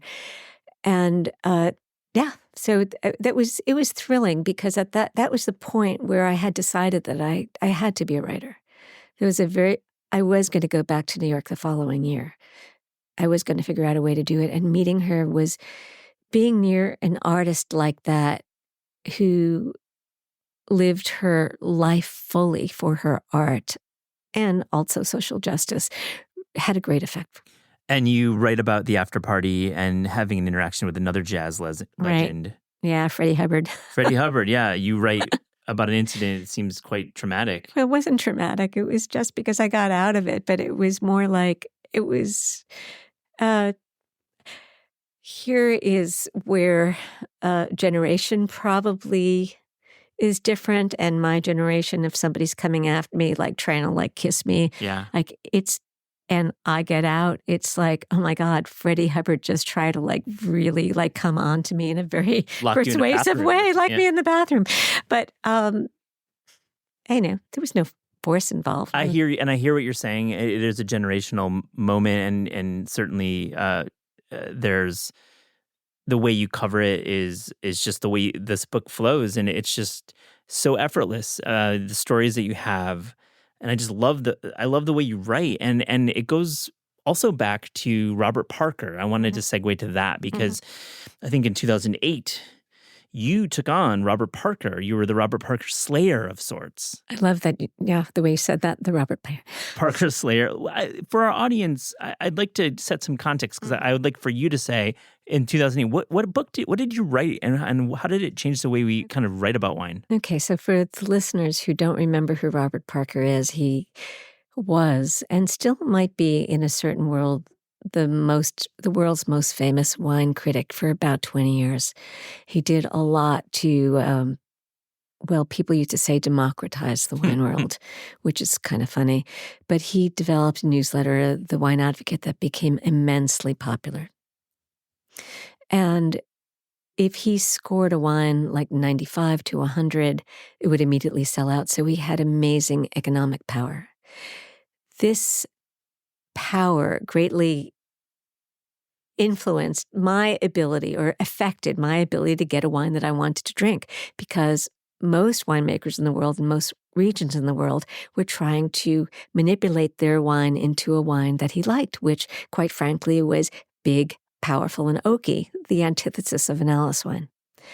So I had already written, well, it was one book, but I wanted a book. And I thought I would write a book about natural wine. And I remember looking for an agent who threw me out, basically. And I can't sell this book. And it's like, nobody wants to read this. This isn't the book you want to write. And she thought she knew what I wanted to write. But she was right. This was not the book I wanted to write. I felt nobody would listen to me if I wrote this book in my own voice. Mm. I was going to write it as a reported book. Yes. And so I just, actually, I remember going to ballet class, leaving half through the class because I knew exactly, I had the name of the book, The Battle for Wine and Love, or How I Saved the World from Parkerization. I love that title. So and good. This was the book of how the Robert Parker effect was wiping out the wines that I felt were the most important ones in the world. And I was going to write it memoir-like. Yeah, that's your style. And that book it covers the power that you speak of. And then this gradual switch away from those bold wines and to this day, now into the current era, we've kind of reversed our taste. Right. So I have to follow it up because now in 2022, there is a cult of Alice. And you're very understated and you're very modest in this interview, but you really have your fans and you have a lot of power. Your newsletter is well read. So now, after taking on Robert Parker, how do you feel about this dichotomy now that there's you, the cult of Alice Feiring, and you are a version of Robert Parker, not the same style? Nor do I have the same power, and which is a very good thing. Yeah. Which is because it was getting so close to one world, one taste. And now there's much more diversity. So, yes, I have my fans, though, especially in the past 2 years, I haven't seen much of them. So it's easy to forget that they're out there. But every time somebody signs up for the newsletter, I go, wow, great. Yeah. It's like, ding. How many subscribers do you have? It's not earth-shattering, about 800. Oh, that's good. I mean, it's great. But it's influential people in the industry. It's great. It does have power, and it has, just normal readers, a lot of industry, a lot of people looking for good leads. And also, there's a lot of travel stuff in there, travel, food. I love it. Yeah. I mean, you've reviewed restaurants and your food writing. I'd love to collaborate with you on a story one day. That'd be great. It'd be really great to work on some food writing. Let's shift to wine. Like, for our listeners, there's a lot of context to provide, and a lot of nuggets that you can gain from reading the book. And you say you don't really give bottle picks in your articles, but you have some bottle picks. It's a staple. Yeah. I do a lot. I have over 1,500 wine recommendations at this point. Wonderful. And so let's talk about Americans. Americans are conditioned to buy the grape, right? Oh, yeah. Which, is such a disservice, right? And I know, right? Ooh. And I'm kind of similar. I write about coffee quite a bit, and I think buying the country is quite the same, kind of the same idea. It's like you buy the grape. Like, people want to buy a Merlot, or people want to buy, you could name the grape, Sauvignon Blanc in particular, Malbec, but why is that wrong? It's wrong because it doesn't tell you anything about the wine that you're going to get, not a clue. In fact, if somebody comes in and they order by the grape, if you order Chardonnay, you expect something oaky and fat and low acid. If you order a Malbec, you are ordering something from Argentina, even if you don't know. If I gave somebody who ordered a Malbec something from Cahors, which was the same grape, they'd be shocked. And it's also it has no curiosity. And so maybe it's fine to order by the grape for a person who wants to know exactly. That person is not necessarily going to be interested in a wine with a lot of expression. They're interested in a beverage. They're interested in a Coke, a Pepsi. And that should be fine, except if that person really is curious. And this happens a lot. And they go, wow, you mean the home of Malbec really originated in Southwest France? Yeah. Honestly? What is that like? I'll tell you this, it's not a fruit bomb. Yeah. And wait, Chardonnay from the Jura? Yes, I think Chardonnay from the Jura is probably the most extremely beautiful expression. really, what is it like? It's kind of like lean and angular, and it sparks, and it's kind of salty, and like, no kidding. Which is not what you're going to get in California, No. obviously. Same grape. No, so it limits you to as if as if it's all the same, but it's not. There's a whole world of wine. Speaking of Jura, you talk about your introduction to those wines and just beautiful wines and how everyone wasn't drinking Jura, but now they are. Mm-hmm. It's such a cool moment. It is a cool moment for them. Tell me how then. Well, first off, I like how you delineate. You say some people just want to drink and it's okay. Like you're very clear about that. And I like that kind of like levels it out and makes it not feel like there's any kind of like right or wrong. Sometimes you just want a Malbec from Argentina and you're at the airport lounge and that's what you want. You get and you want. And more power to them because I can't do that. That's when I order martini. Right. If it's only one Malbec from Argentina. Right, no. But I am curious. But I don't know anything because I'm very scared. I'm scared about doing the wrong thing. I'm scared about, I guess, paying too much maybe. I don't know. Right. How do you treat that?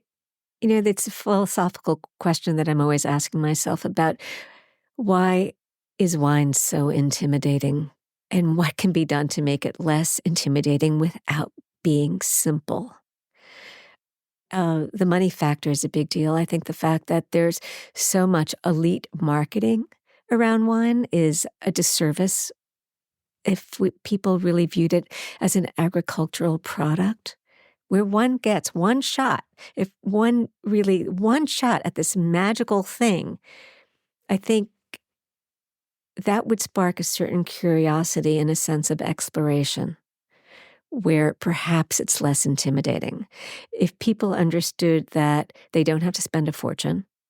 Right now, though, it is really hard to get a bottle of wine to drink that you want to drink at under $15, and that is a pity. Mm-hmm. That's truly difficult. Up to 18, but still for a lot of people, they're going to say who are interested in wine, yeah, I can do that. Is it because of taxes? Is it because of costs of the world, everything in the world? Why can't we get great wines for under 15? It is the cost of production. Yeah. It is the cost of production, especially a local wine. United States real estate is really expensive. That's actually one reason people are going to Vermont. It's a little bit less expensive there. It's easier from the old world, the so-called old world. It's easier from Georgia where land is not that expensive. So go where land is not expensive and you can do better. But even in Burgundy where, go to this old lesson that my first mentor called the young wine collector, who's not so young anymore, told me just go, especially in Burgundy, buy the wine you can afford the most from a great producer. Smart. You mentioned Vermont because you kind of say a lot of great things about wine in Vermont, and you're such a fan. You have less kind things to say about wine in Long Island. Yes, that's true. Which I love. These are real takes, right? Tell me about Vermont wine. Vermont is truly exciting to me because it is, in the memoir, I talk about it as a local wine done right. So it very much annoys me what Long Island did, and I think they are still trying to work out of it. They try to imitate Bordeaux. They thought they were Bordeaux because they're on the same longitude. And they're not Bordeaux. And because they were out in the Atlantic. But they picked a style and tried to emulate it. What Vermont is doing is they're growing grapes that should be able to grow in Vermont. They're hybrids. They're not vinifera like Merlot and Pinot Noir. Not name brand grapes that are going to sell themselves. Yep. Yeah, they have names like Brianna or Marquette.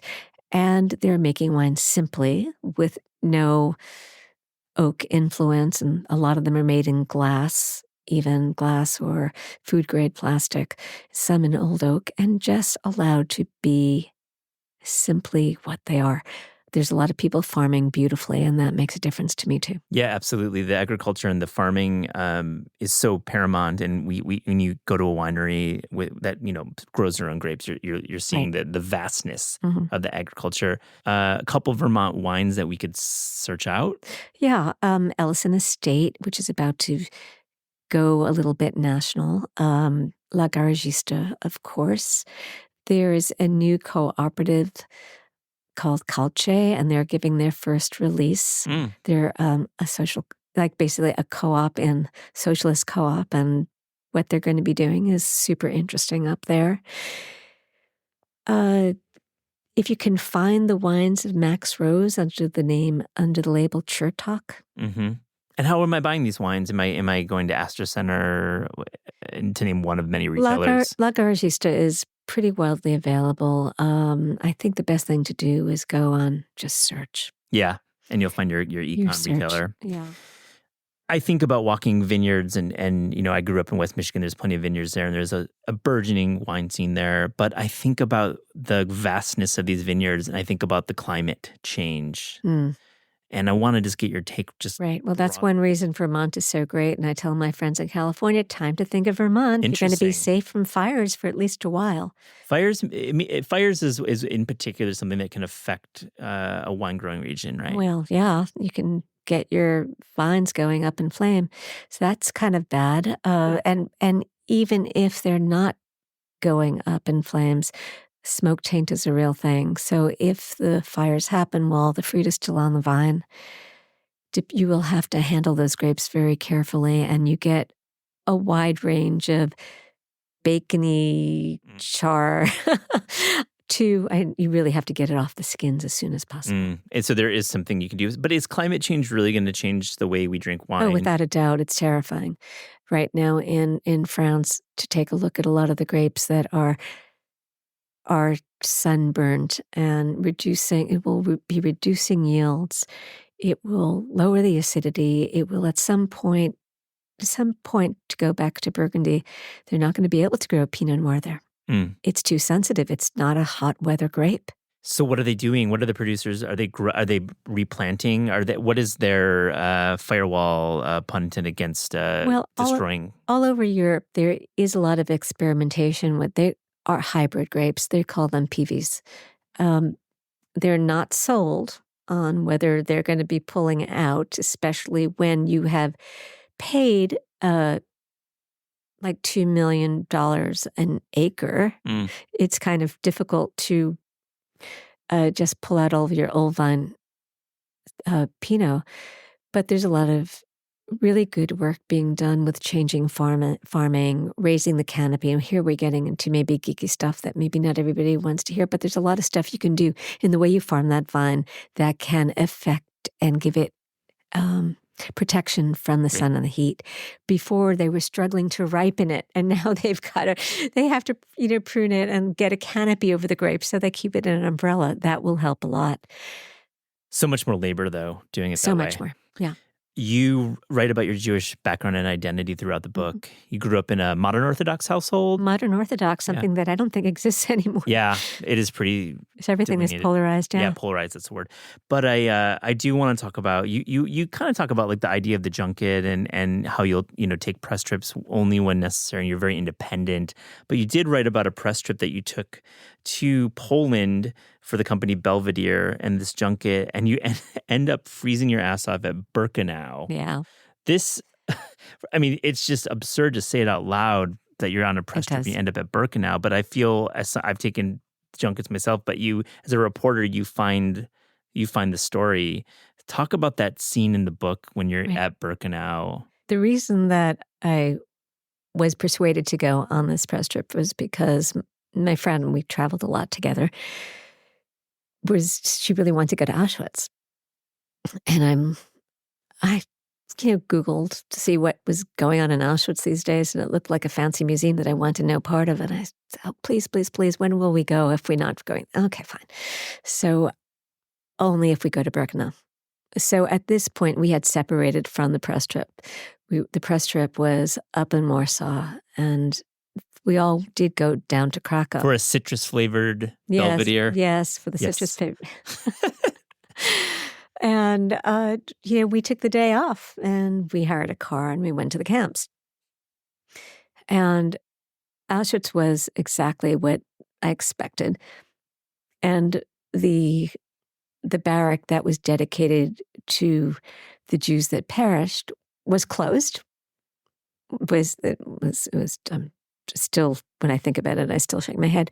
So we went to Birkenau, and it started to snow. We were the only people there, which was perfect. That was what I wanted. It was this amazing, you get to walk through a concentration camp with no one there in the snow, with the barracks, and the chimney from the crematory just stuck in the snow because it had been bombed out.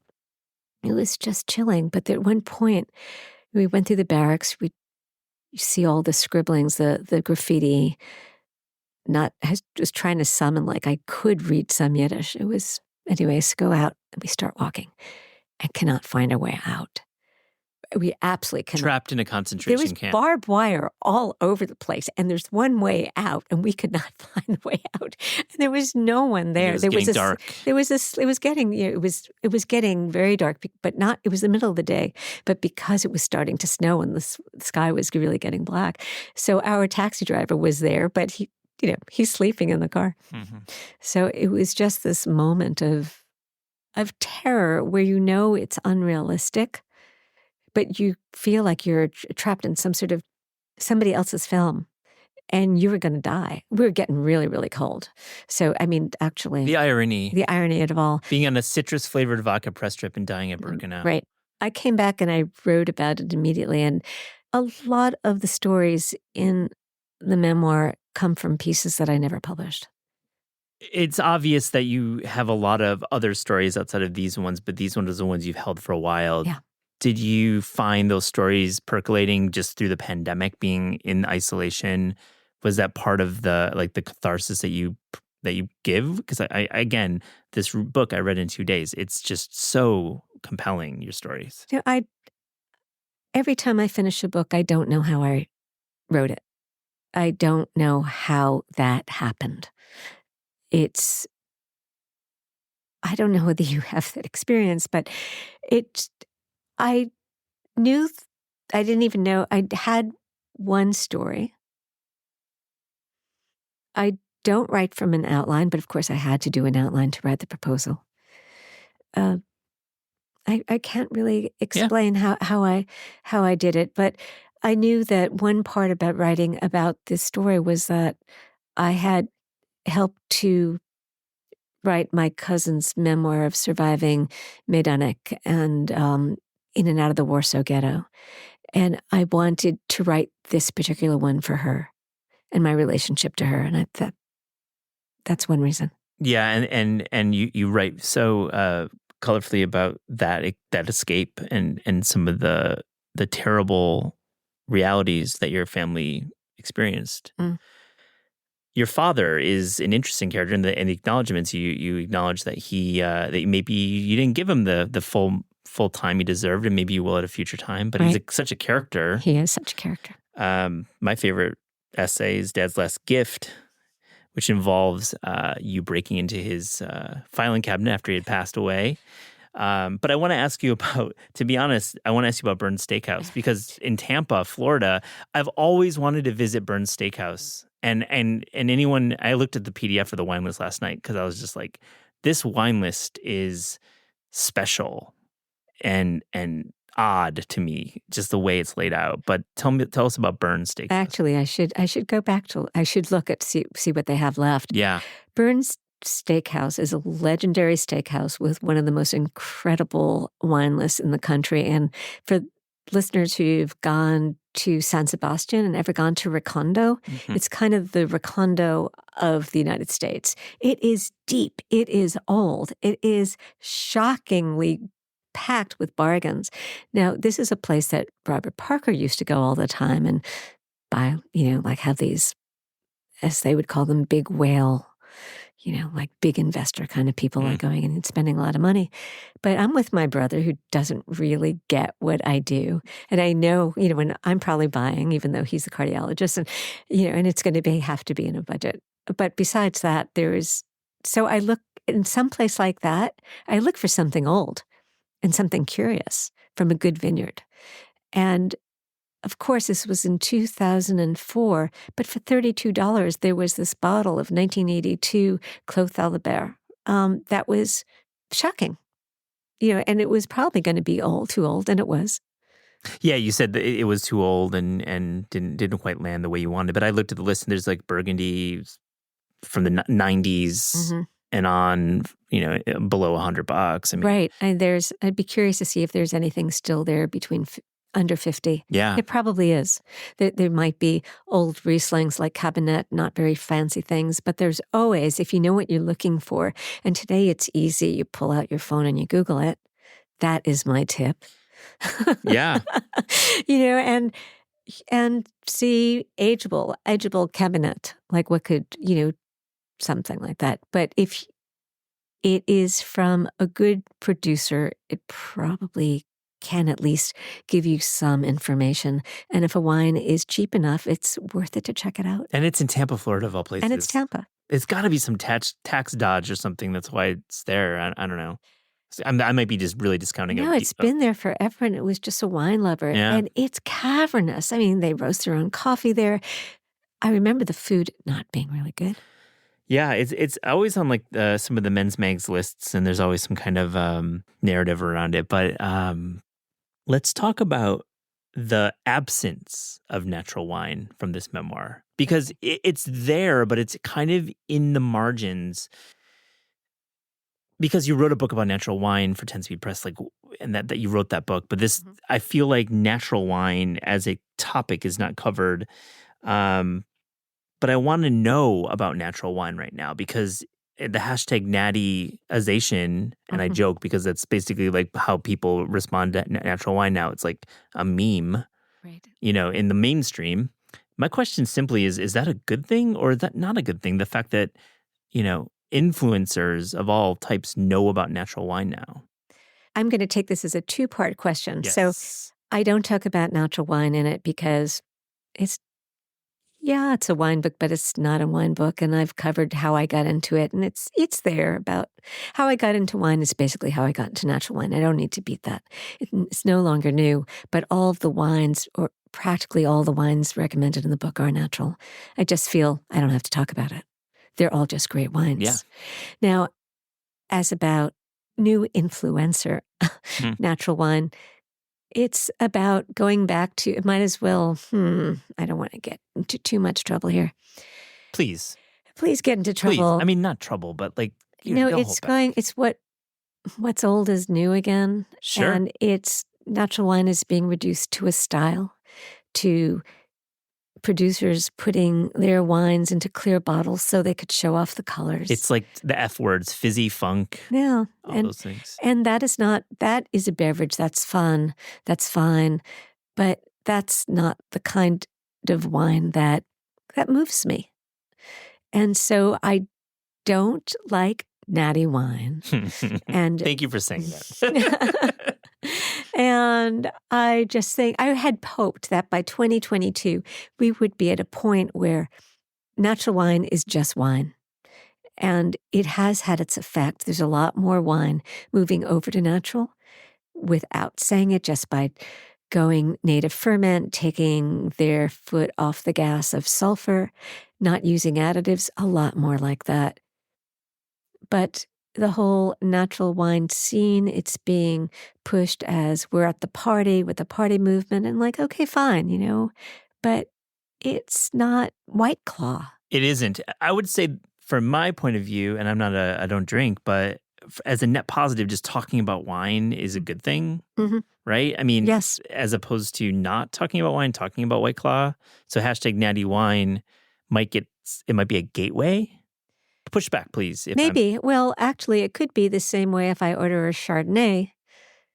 It's the same thing. If you don't have the curiosity to know exactly what natural wine is, or to go back to the farming, because natural wine for me is very much about farming, and then you'll never know.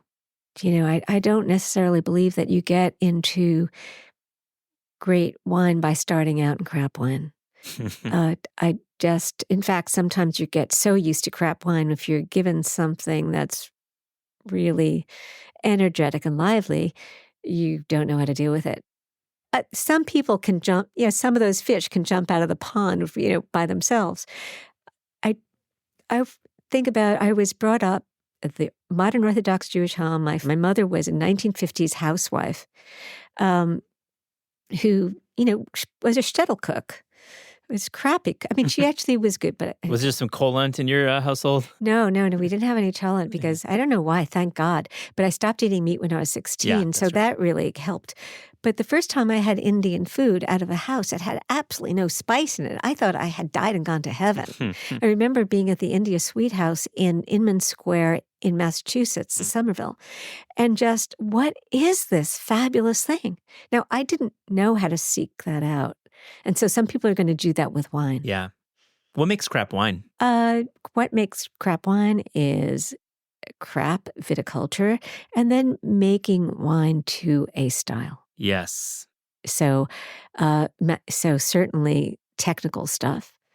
And for the natural wine, sloppy stuff. There's a lot of stuff that's quick into the bottle, and I don't care what kind of one to use. People who I say, no, natural wine isn't bacterial swamp, but now, yeah, there's a lot of stuff that are bacterial swamps, and they're being passed off as natural wine. Well, that's enough to turn anybody off, except some people thinking if it's natural, it's good, will like it. Oh, there's always like that drinker that they're searching for that Right. that this bacterial swamp might actually. Right. Not saying there isn't room for some flaw, that it doesn't have to be perfection, but there are some things that would never have been put in a bottle 15 years ago. As a non-drinker, I wonder, is there a future for non-alcoholic wine? Because I think on the beer side, I love Athletic. I like what they're doing with the NA beers, and there is a real flavor profile. Is there a future with alcohol-free wine? I think that beer is in a different category. Sure. I think that some of those, because, it is something that can be made weekly. And it is a beverage. There's a lot people do drink for a certain flavor profile. Not necessarily the story. Are they doing any sour beers that They are. There's some IPAs and there's some sours. Are those as successful? I mean, probably not. I haven't done the research, but I would imagine that the like lighter imagine not. IPAs are Yeah. and Pilsners are probably Yeah, the most popular NA beers. but the wine is dealcoholized, so it's going through a real extreme process to get that alcohol out. Some people tell me there's a future. I guess there is. You want to be sociable. You want a glass of wine with people. You can't drink, but you want. There probably are some actually, I'm just thinking about this right now. Some non-alcoholic aperitif wines.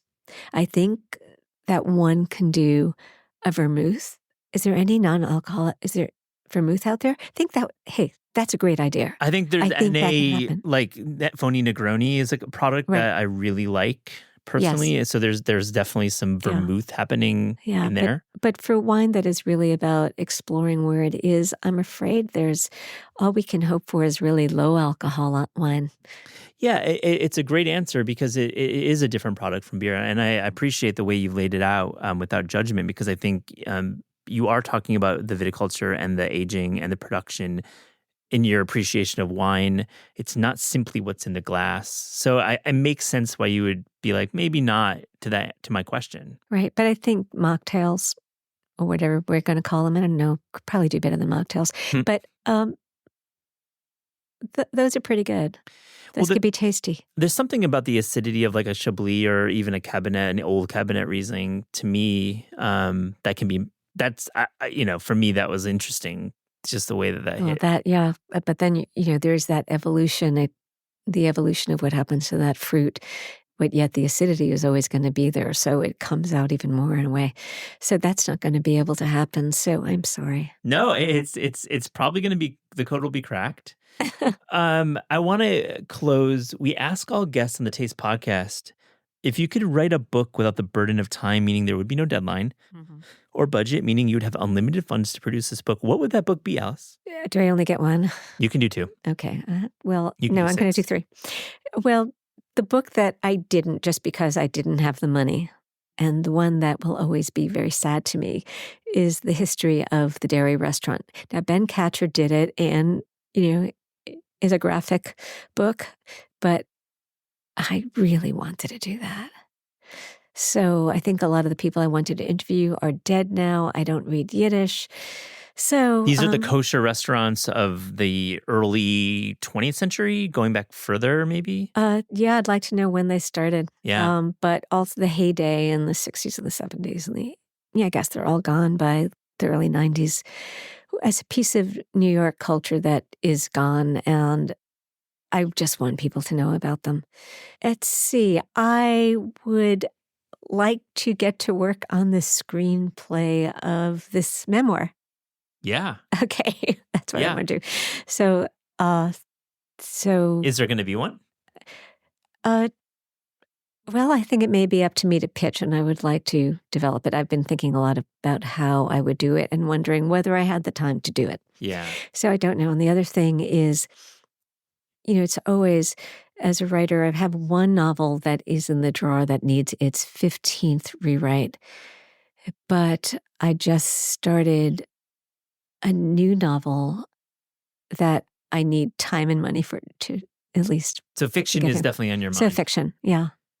Alice Feiring, thank you for joining the Taste Podcast. Thanks so much for having me.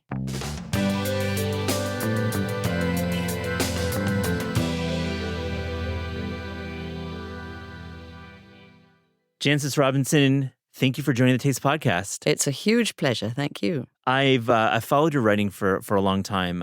The big caveat here is I'm not a wine drinker. I don't drink. It's been many years, but I certainly write about wine and spirits, and I have tremendous respect for it. But I also want to get a little bit. I want to poke some holes in some myths with this conversation. I think you've done such a great job at your website and writing for the Financial Times doing so. But first, to get into it, I wanted to get a sense of your history and just your background of getting exposed to wine, maybe air quotes, serious wine, while you're studying at Oxford. How did you get the wine bug? How did it bite you? I wasn't brought up with wine, which was typical of people of my generation. But there was, and I think this is true for so many people who end up spending their lives devoted to wine, there was one wine that lit the flame, and it was a red Burgundy. It was a 1959 Chambol Musigny Les Amoureuses. And it was just, I was lucky because I had a boyfriend whose father gave him a bit too much money, and some of that was spent on me. And it just tasted so much better than Student Plonk. And I just realized, because I loved food and wine generally, but I just realized that here was a liquid that contained so many different elements, like kind of history and geography and psychology probably. And it delivered a huge amount of sensual pleasure, but I could tell that it would keep the brain alive and interested as well. Lots and lots of intellectual stuff too. Well, you write that wine, you're drawn to wine because it's a huge sensual pleasure with real intellectual stimulation, the merging of the two, which I think is such a sharp observation. And you're not getting that with broccoli or ice cream or other foods that we canonize a bit in food writing, but you're not getting that blend of intellectual and just interesting flavors. I suppose what distinguishes wine to a certain extent is its ability to age and evolve, not just to last, but to evolve in a really interesting way over time, so that with good wine, it will taste completely different after, say, 10 years in the bottle. But also, when you look at a wine label, almost uniquely, it can tell you exactly which spot on the globe grew it and when it was made. And that's really adds enormously to how interesting it can be, because an awful lot of foodstuffs, they're just kind of plonked on the shelf or the plate. And certainly it's getting better that retailers and particularly restaurateurs more and more are naming the grower and or exactly where it came from. But it won't usually have that specificity. No, we live in a world of metadata. Metadata drives our universe, and for a long time, even now, to your point, food is certainly not traceable in the way that certain government regulated products like wine are required by law to put a number of bullet points on the label. Although, jumping in here on a little tangent, until now, wine has escaped legislation that requires producers to list every ingredient, unlike foods. But I really don't like that, and I've been campaigning against it. I wouldn't say it's anything to do with me, but the EU are bringing in requirement that wine producers do list the ingredients on the labels, or if not explicitly on the label, that the back label will have a QR code that you can access. Jancis, what are, okay, like me speaking just generally, like I'm like grapes, and like what else is in wine? Like let's just go there. Sure. Well, it all depends, of course, how artisanal the wine is. And there are wines that literally are just grape juice and sunshine, I suppose. Time, sunshine, yeah. Yes. But it's true that grape juice can deteriorate quite rapidly, like all fresh fruit juices and a lot of fruits. So since Roman times, a little bit of sulfur or sulfur dioxide has been added. It's like a kind of antioxidant, an anti-bacterial, all that kind of thing. It's not evil, even though wine labels say contains sulfites. That's a kind of slight misconception. So it can have a little bit of that, a little bit of sulfur dioxide or sulfites. In cool years or climates in the old days, before global warming, sugar was quite often added to the fermentation vat to give the vintner something more to ferment, get the yeast, give it more to work on. It didn't remain in the finished wine as sweetness, but it just slightly increased the alcohol content. That has become rare, although last year, 21, was so cool that quite a lot of French vignerons were What's the word for that when you had sugar? Chaptalization. Chaptalization, right. I love that word. Yes, after a French government minister called Chaptal. Yeah. In hotter climates, it's very, very common to add acidity to make the wine kind of fresher, crisper tasting. And in some really warm climates, some producers have added water because the naturally fermented wine is just too strong. And actually, there have been very, very few. And then there are additives, the sort of additives that you see on your food labels, sort of fresheners and yeast and enzymes and all, treatments kind of things. And some producers add colouring matter, which is crazy in a way. Well, if you look at some of the wines, you get like, this is not naturally occurring color. Yeah, sort of strange purples. Yeah, what's up with this hue? It's like Welch's grape. It's exactly. It's a weird, yeah. So I'm really looking forward to sort of the more industrial wine producers having to specify on their labels exactly what they've done, what they've added. But I admire the people who add as little as possible, and we'll be able to identify them in future. Yeah, it's a smart position to have. More transparency, the better.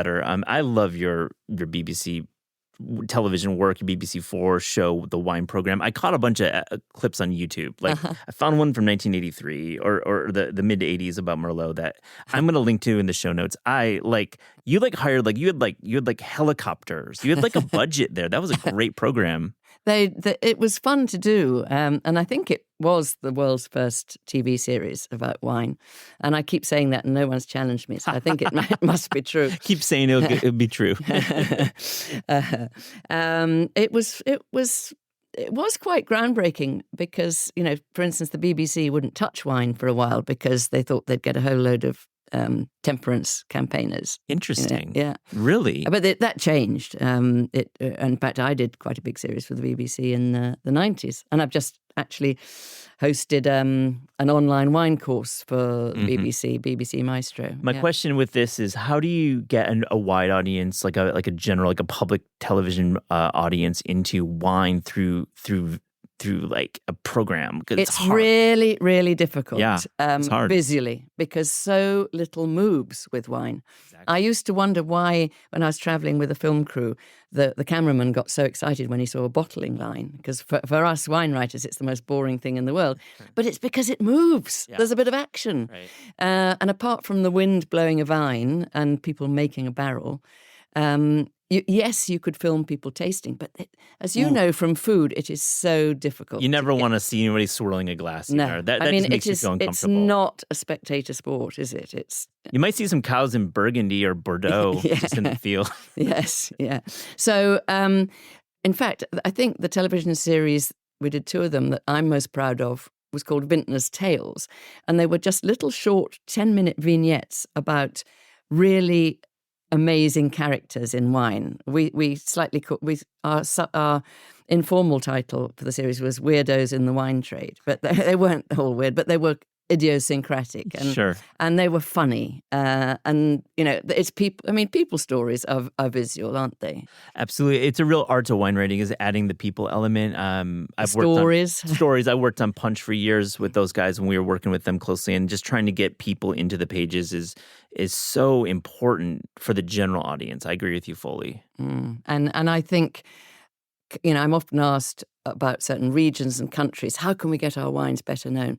And it's really often a function of the characters and the people. And if people with big personalities are prepared to travel and talk to people. Think about the late, much lamented Jim Clendenin of Au Bon Climat. He was a giant character. He travelled all over the world, and he did so much, not just for his Southern California winery, but for the California wine in general. Let's talk about the Queen, HRH. You can call her. Segueing from Jim Clendenin to the Queen. That's an interesting one. I'm trying to capture the kind of size of your audience in the UK and in the US. But you served on. You're a member of the Royal Household Wine Committee, which advises the Queen's cellar, which is interesting because, yes, I do watch The Crown, and I do think they drink a little bit of wine, up in Buckingham Palace and all the various Windsor Castle and all those places. So what's this mean? Like, were you actually doing tastings for the royal family? Oh, it's ongoing. It's, of course, COVID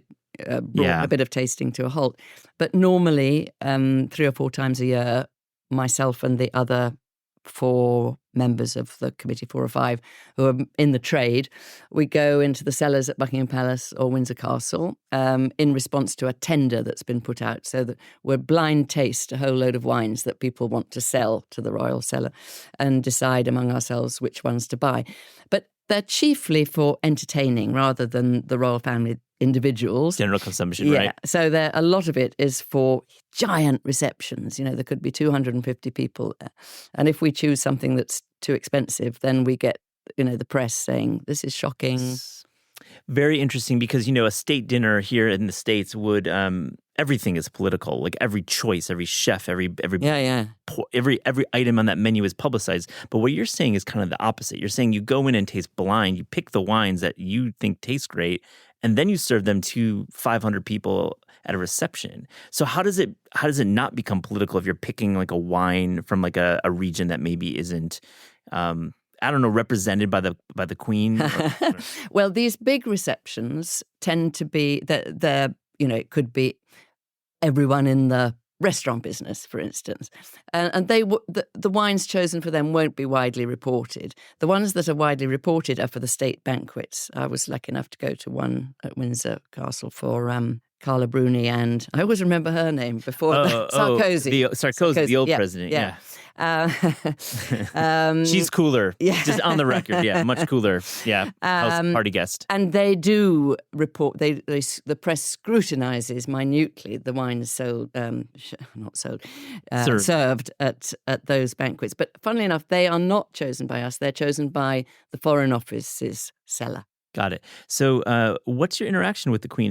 Have you had an audience? Have you met her? I say this because I think our audience is obviously fascinated. It's like an endless well of content for Americans. She is pretty amazing, isn't she? She's incredible. What a show! The Crown and her history. Yeah. Yes, her Crown. I don't think the Crown is identical to the Queen's life. I would put that on the record. Fair enough. I certainly respect that take. But yes, She gave me my honour, my OBE, in 2003. Then I joined the Royal Household Wine Committee in 2005. And then there was one time when we went to taste at Windsor when her equerry, I think, approached us just before we were going in to taste and said, the Queen's in residence and she wonders whether you'd like to have lunch with her. And so we kind of said, shall we? And twist my arm, yeah. Yeah, no, we didn't. That was fun. There were about 12 people around the table or something. But that's the only time And yes, I've been to a reception or two, but much bigger, and a Wonderful. state banquet. But yeah. Go. I thanks for those memories. I really I hope she's around forever. I mean, really, it's the hope. Let's talk about a Jancis Robinson tasting. Be it an Anderson Valley Pinot or White Burgundy. How are you running a tasting? I think that's some part of the mystery of what you do is this tasting, and how do you decide which wine is better than the other? Well, I participate in so many different sorts of tastings. Got it. And sadly, the Royal Household ones are some of the few that I can do blind. I love blind tasting, but blind tasting requires another or others to set it up for you and, number the bottles and unmask them and all that, and serve you and all that sort of thing. So that's quite rare. Normally, I mean, London is a fabulous place as a wine writer because we're at a bit of a crossroads of the world of wine. Exporters tend to come to us. You could go to 4 tastings a day in the sort of height of the season, really, in London. So I try and go to as many interesting tastings, trade tastings as there are, but they're very, very rarely blind. Then during lockdown, of course, I couldn't go to the wine, so the wine came to me, and I was tasting masses of wine at home, which was nice because it meant I could linger over the wine. I could see what it was like with food, visit it the next day. You can't do that at a crowded trade tasting. What else do I do? Sometimes people will organise a blind tasting, but and of course going to the regions and then tasting with a producer in situ in on the scene. And I think when you get to speak with a producer and do a portfolio tasting in a region like Rioja or like Vina Verde or wherever it may be, California, that's got to give you an extra level of excitement. It's great. I mean, it is, as I discovered during lockdown, difficult to write about a region if you haven't visited it. And, that's why, for instance, these great big wine fairs aren't really of interest to wine writers because you need to see the producers in situ. But I think as long as you've been to a region once, it makes a huge difference. And now that travel has been more difficult, I felt quite confident about writing about wines I was tasting at home, but from a region that I had visited or from someone that I spoke to or, was communicating with. There's like nothing better when the winemaker makes you lunch. I mean, they kind of like, I know you're a professional, so you can't be like clouded by this, but when like you're like outside at a wood table, outside. Come on. I mean, we Brits love eating outside. Oh my gosh. Yeah. Under a vine-shaded terrace is perfect. It's truly the magic of going to a winery and having some food. Or it could be like in a big setting too. It doesn't have to be like outside in like a little winery. It could be in like a large place in Napa, but it's still like having the wine with food. My question is in terms of your travels, is there a region that you think the wine and the food lives in harmony in like the best way? This is a tough question. Yeah, well, I think generally, over time, the food has evolved to be a natural partner for the local wine. Although I think I would highlight Piemonte perhaps as just having fabulous, fabulous food and fabulous, fabulous wines that do go together. And I suppose there are sort of classics, like the sort of soft goat's cheese and Sancerre and things like that.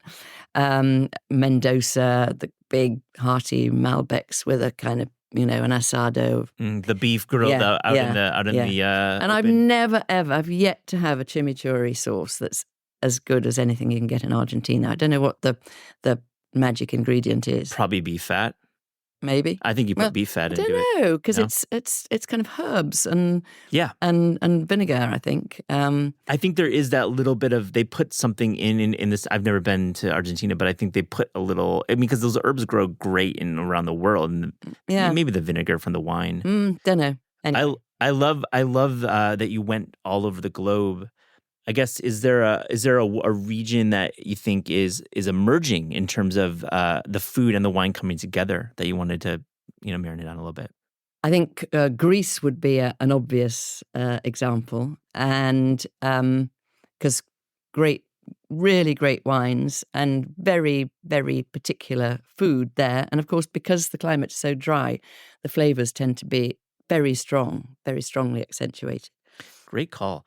I want to know for, our listeners, we're all home cooks here and we're all entertainers in some way. We might not entertain a lot, but at least once a year we're entertaining. And I wanted to know, what, I've got these bottles of wine. I've got like a couple wines. I'm not even going to say what type of wine. I'm just going to say I have a couple wines to serve.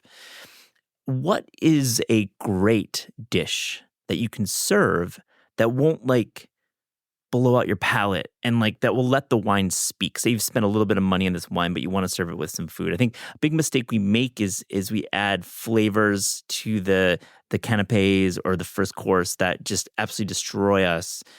So is there some way that to get us to enjoy the wine and have a nice bite too? Is your scenario people aren't yet at the table? Yes, good question. Like course correction. We're going to call these canapes or appetizers or hors d'oeuvres wherever you're from and whatever you call them. Right. Well, it sounds very boring, but if they're good enough quality, and I think maybe I'm being too picky, but if you're handing around, there's 4 different types of cheese, plus some charcuterie, plus some olive. It's very fiddly. And maybe in an early part of an evening, you actually just want people to relax a bit and put something in their mouths. So really, really high quality nuts, sort of spiced nuts, well, not too heavily spiced nuts, but sort of salted nuts or little cheese biscuits. There's Sally Clark is a sort of Alice Waters protege with the lovely Clark's restaurant in London. Yeah. And she makes these just gorgeously rich cheese shortbreads, that slightly crumble in the mouth, but not in the hand.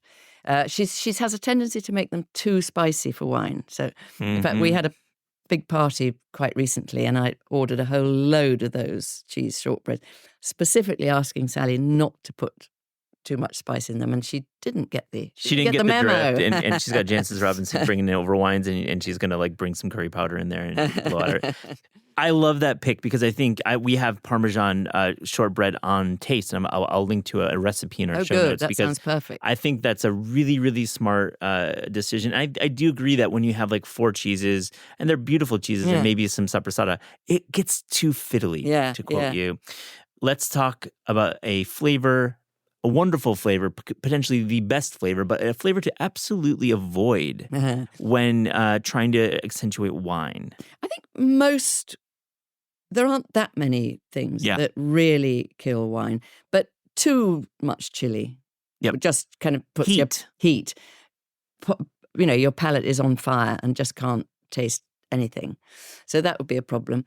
And globe artichokes, there's this funny thing happens in your mouth that you're not really tasting things as you should immediately after eating a globe artichoke leaf. Those are good choices. I mean, I like that. My 2 are black pepper. I think when if you're trying to pair wine with cacio e pepe, to me that is so impossible. It just blows me out.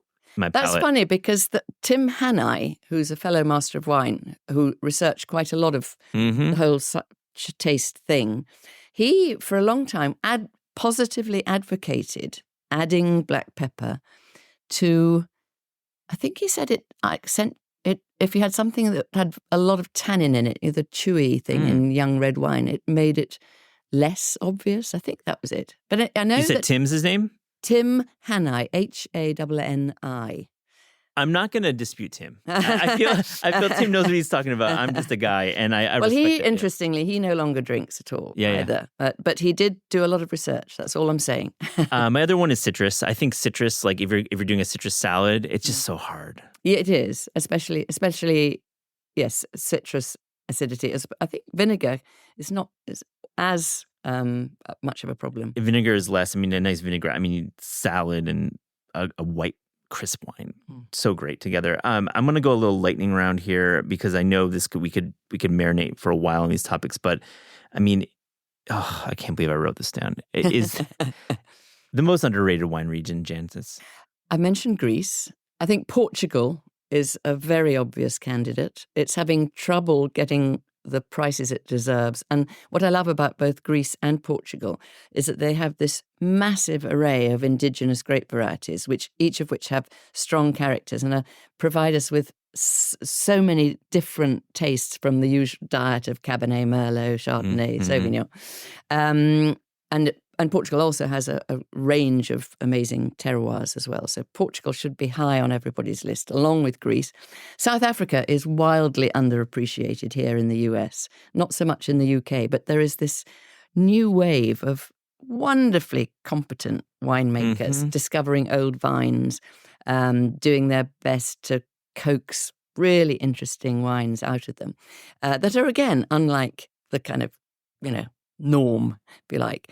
So I would pick those, what am I mentioned? 3, as my leading places Love to look those. out for. Back to Portugal, are we talking like Douro Red? Yeah, and Douro whites now. Whites, because they're Douro. getting very good at identifying the best bits of the Douro for white wine, higher elevations and things like that. And they've got lovely grape varieties.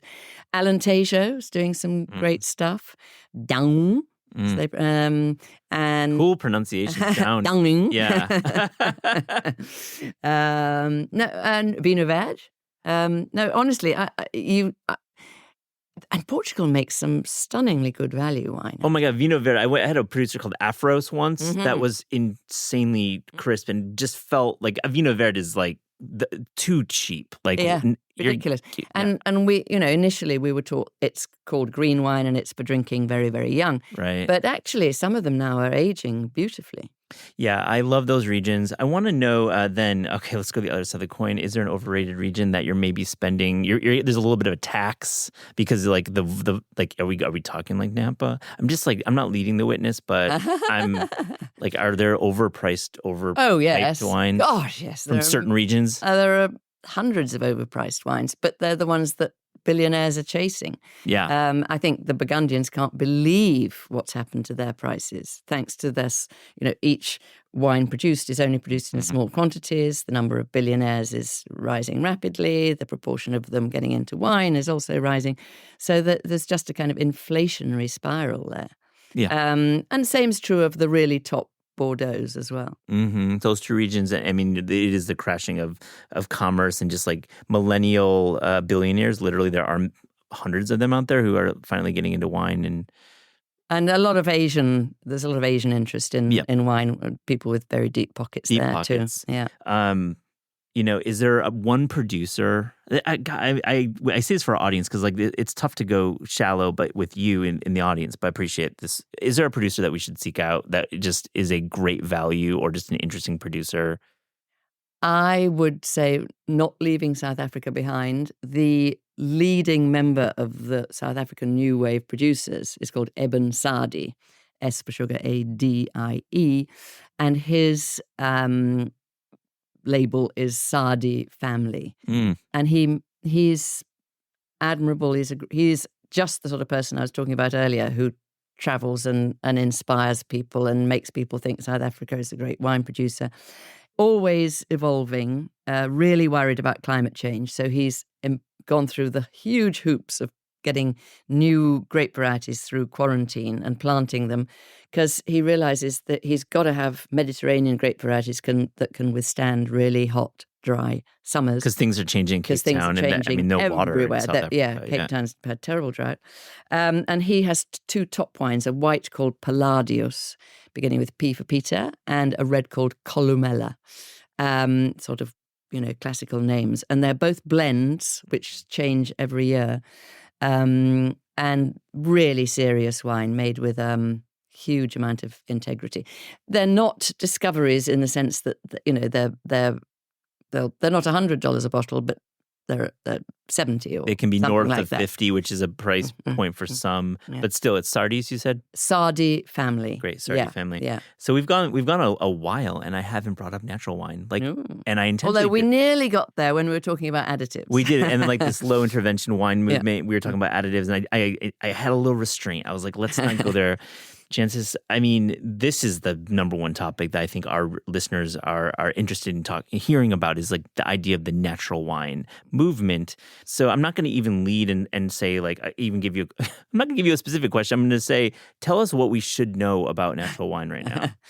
Can I tell you what I think about natural wine? I think that's what I'm trying to say. What do you think about natural wine? Whew, can't believe I asked that. Wow. Obviously, I'm from kind of more, I've been writing about wine for 45 years or more. So I'm from the kind of traditional, what they would call conventional wine world.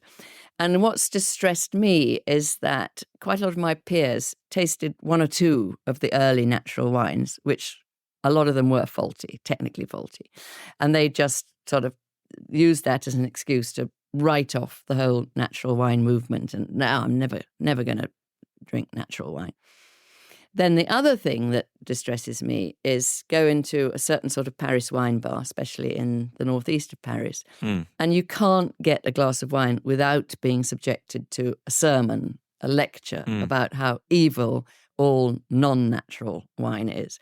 And I don't like the polarization that the natural wine movement has engendered, even though it didn't intend. So you're saying like a place like Vervolet that specializes in natural wine, Canal Saint Martin, you're going to get a lecture about we're the only way to go. Yeah.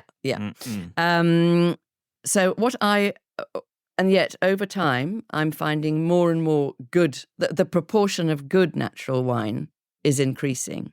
So all these people who are just writing it off, I think, are cutting off their own noses to spite their faces sort of thing.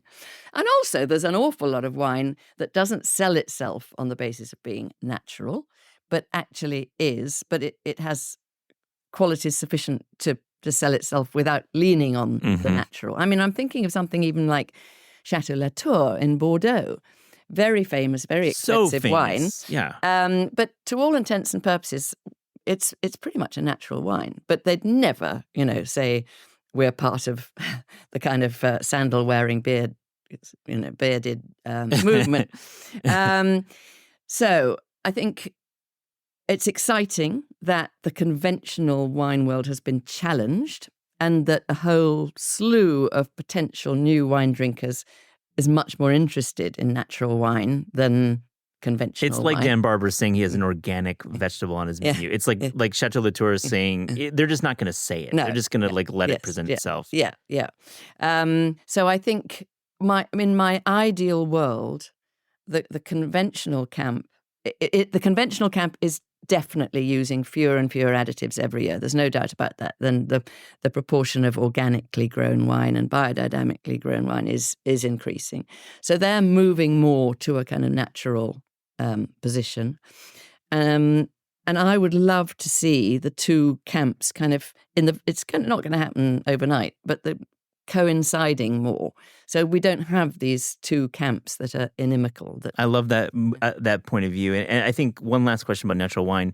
There's this perception from like the lay wine drink that there's like a flavor profile for natural wines. Like you drink a dirty and rowdy bottle and it's like turnt. I mean, whatever. I'm not a wine guy, but I've had some bottles that are like, wow, this does not taste like wine.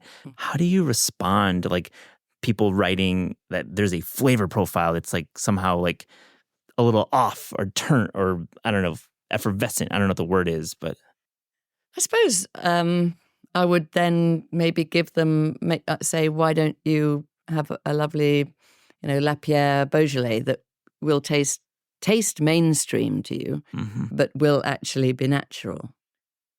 Great response. I mean, it's exactly like it is a great wine that happens to be a natural wine. I have a few more questions. I wanted to hear a little bit about, we talk about food media here. We have journalists and writers and editors on often. And I wanted to hear about your website. You've recently sold the website. And I know that probably took there's probably a lot of mixed emotions. But how do you do that? Like you use your name, it's like a .com with your name. JancisRobinson.com. There you go. Yes, let's plug it. Yes, yeah. So what does that mean when you sell it? And how do we enjoy what you're doing right now online? Well, I'm still very, very much there. And Hope in so. fact, writing I'm working my fingers to the bone, doing far too much on it still. And so I had 5 reasons to sell. One was that I wanted more people to know about it, and I haven't got a marketing bone in my body, so I needed a kind of nice big company that could do that. And I also felt that the US was the obvious place to find a new owner, because we're pretty saturated in the UK, and we only had about a third of members who are American, and I'm sure it could be It's a membership program? It's about a third of the articles are free, but the 2/3 you have to be a member behind the paywall, if you like. So it's a subscription-only website. I wanted a future for it that would allow me to concentrate on what I enjoy doing, which is writing and tasting, and not be hassling with the kind of EU VAT forms and things like that. I wanted to sort of keep its values and all that kind of thing. So, and tech, I mean, you need this is a tech, it's a digital publisher, Recurrent Ventures. And they have, I don't know, 27 or something, various websites, including Saveur, in fact, the website of the old print food magazine. And so it just seemed like a great fit, really. Smart. It's great to partner with a larger publisher that can work on the tech. And you've hired Elaine Shukin-Brown, I hope I pronounced that correctly, and she's your top North American editor. And she comes from an indigenous background. She's Alaskan. She's from Alaska, yeah. I think that point I wanted to ask you about is really important. And I think, we're trying to hire with diversity in mind and get really a variety of point of views. So what's her work like? And maybe we'll have her on the podcast at some point. I hope you we can. Should. Definitely Absolutely. should. She's very, very articulate. And obviously she's there to develop the American coverage because it's not so easy to do that from London, really. You need, in fact, when we've also got Samantha Cole-Johnson, she's specialising in the Pacific Northwest. She's an Oregonian. So we are very much beefing up the coverage of American wine. And both Elaine and I have really taken quite a stand on the whole diversity, widening of, it is, when I think back to not very many years, how irredeemably white the whole wine world was. And it is moving, it is changing, it is widening. But we've got to keep at it and make sure that it's not just a short-term thing, that we run these competitions and we give these scholarships and all the rest. But the more it's going in the right direction. I agree. I have to give a plug to punchdrink.com, my former colleague and friend Talia Baiocchi, and what she's doing there. Yeah. Diversity in mind. She's got incredible writers from that not from that white mostly male point of view. Because it was also a boys' club too, right? For years. It was. Although, to be honest, I just got on with it. Sure. But no, I suppose it was. Actually, in Britain, I was by no means the first female wine writer. We always had quite a lot of female wine writers. Okay. But we have, last week, there's one nice little new development. I went to the London premiere of a lovely new film called Blind Ambition, which is about these 4 Zimbabwean refugees who crossed into South Africa and were gardeners and things like that. And they were all male, I'm afraid, but they all rose to be the sommeliers of the 4 top Cape Town restaurants, and then put a Zimbabwean team into the World Wine Tasting Championships. Wow. So that's a great story. Yeah. And I knew it was a great story. So I emailed everyone I could think of who might film it. And finally, an Australian team who'd already made one good film about the Chinese falling in love with wine and I think it came out, its first debut was at the Tribeca Film Festival here. Yeah, I saw it mentioned for Tribeca. Yeah, and it was the audience favourite of the festival. That's one. It's called Blind Ambition. Yeah. We'll link to that. 2 more questions. First off, I want to get your take. If you're giving the keynote at the CIA, Culinary Institute of America, to a bunch of wine professionals, the next generation of wine professionals, these are the sommeliers, the wine managers, the buyers of these restaurants and maybe even wine shops. What's the message for the next generation of wine professional? I would say develop your own taste and stick to it, follow it. Don't look at what other people think. Taste has to be subjective, and carve your own way and be true to yourself. Great. That's great words. I think we do in food and in wine. We follow. We feel like we have to fit into a certain mold. Trends are just like we have to write in a certain way and speak in a certain way. But certainly that's not the case. That's not how you operated your life as a writer. No, certainly not. And I'm thinking here of Jamie Oliver, for instance. It was quite funny when he started off. And it was a huge success in the UK, initially called The Naked Chef. I think. Oh, yeah. We had him on the podcast maybe 6 months ago. Great, lovely great guy. episode. Yeah. And, of course, everyone was going around at that stage saying, who's the Jamie Oliver of wine? But it's crazy. You shouldn't be the X a copy of somebody else. You've got to be yourself. Be your own person. We ask all guests in the Taste podcast if there was a dream book project that you could work on without the burden of time, meaning you'd have no deadline, unlimited time, or the burden of budget, meaning you'd have unlimited funds. What would that book project be? I know exactly. Way back, was it about 89? Can't remember. I wrote a book called Vintage Time Charts. A publisher asked me to chart how different vintages of very famous wines, sort of archetypal wines, evolved. And so it was literally a series of graphs, a line for each vintage of La Tâche, for instance, or whatever. I'd love to do that again at my own pace. At your own pace. Yeah. No deadline. So you could be like a 20-year project. Yeah. Oh, I love that. I hope you can do that. Jancis Robinson, thank you for joining the Taste Podcast. Thank you.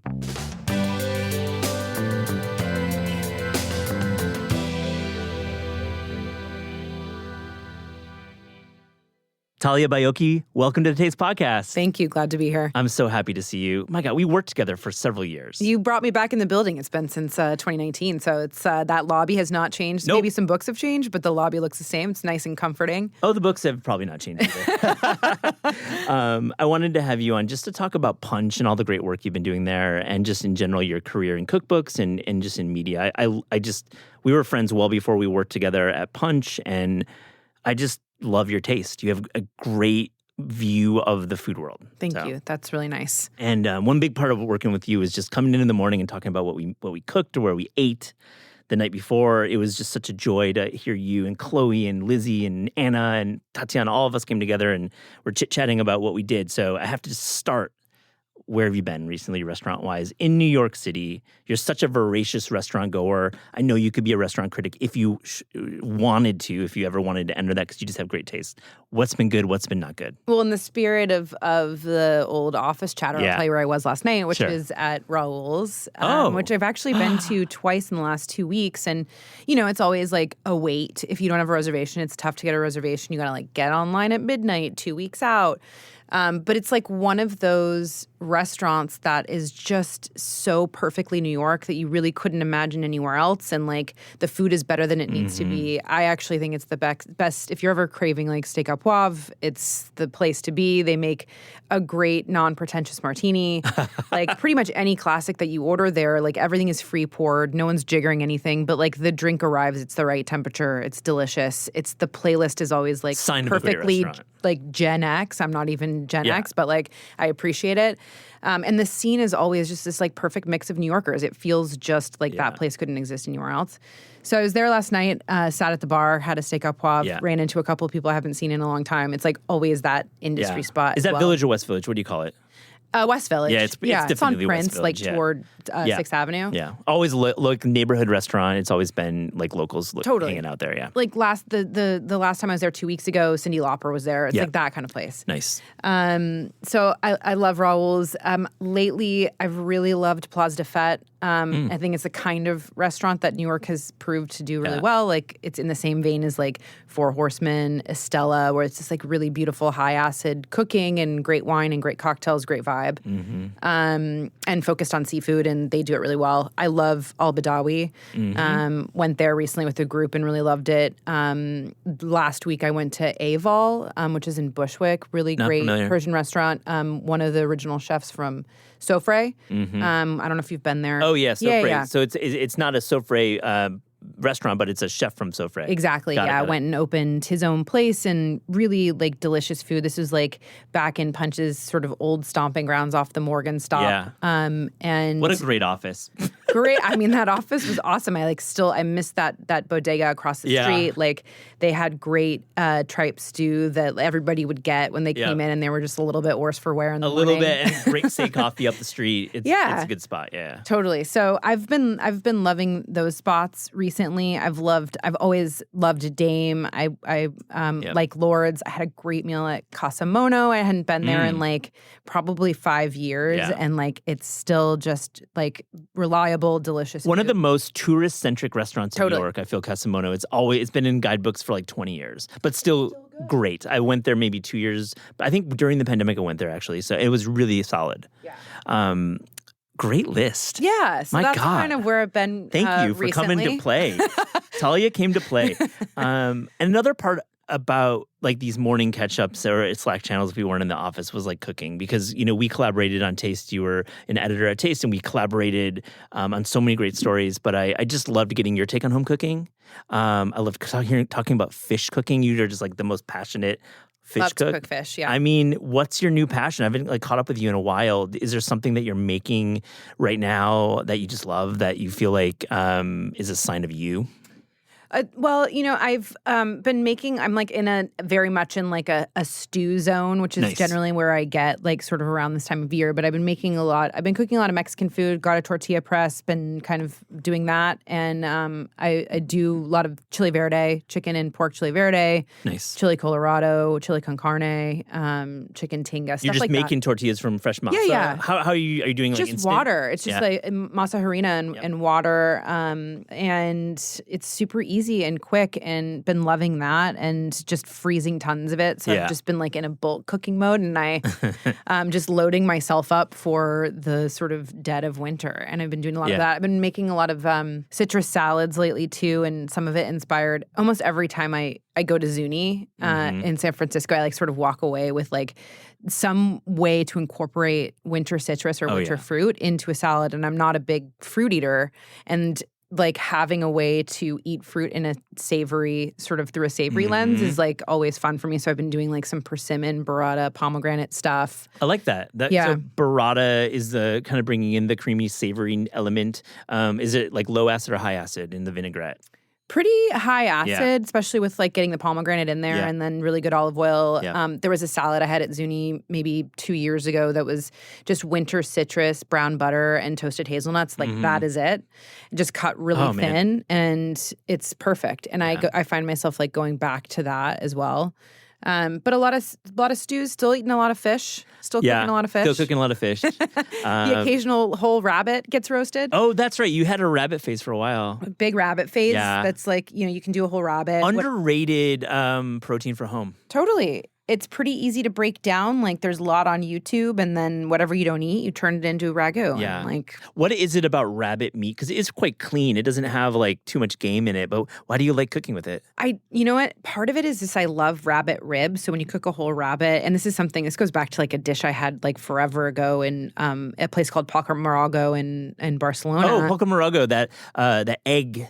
That fermented Famous. egg. Yeah, so good. And they do this, they had this little like, terracotta, like a sizzling sort of, almost the way they do like gamba sallijo. Yeah. But they did just rabbit ribs that were basically like Frenched rabbit ribs that then had like a little medallion at the end of it. And I literally went back there and ordered 2 orders 2 times when I was there. And I love eating rabbit ribs. So even when you roast a whole rabbit, there's just so much flavor contained in that bit, even those like sort of those like the flaps that kind of go over the ribs, really flavorful. Yeah. To me, it's like it's hard to cook because it is so lean, but there's a ton of flavor packed into that. It's true, and it's versatile, and you can buy it pretty easily. Takes to marinades well. Like it's a great protein. Yeah, rabbit. The egg carpaccio at Paco Morago. Think about that dish. Pretty sustainable. Oh also, yeah, rabbit. Absolutely. You had a Finsta, or maybe not quite a Finsta, but like a semi-anonymous frittata Finsta. Yeah. What is it about the frittata that made you create an account back in the day? And I will link to it in the show notes most certainly. Honestly, like the versatility of the frittata and the way it allows you, it's like fridge clean out. Yeah. The things that I have put into frittatas, some of it works, some of it doesn't. But to me, it's always just been like my go-to. I don't have too much time. I have a lot of random stuff in my fridge.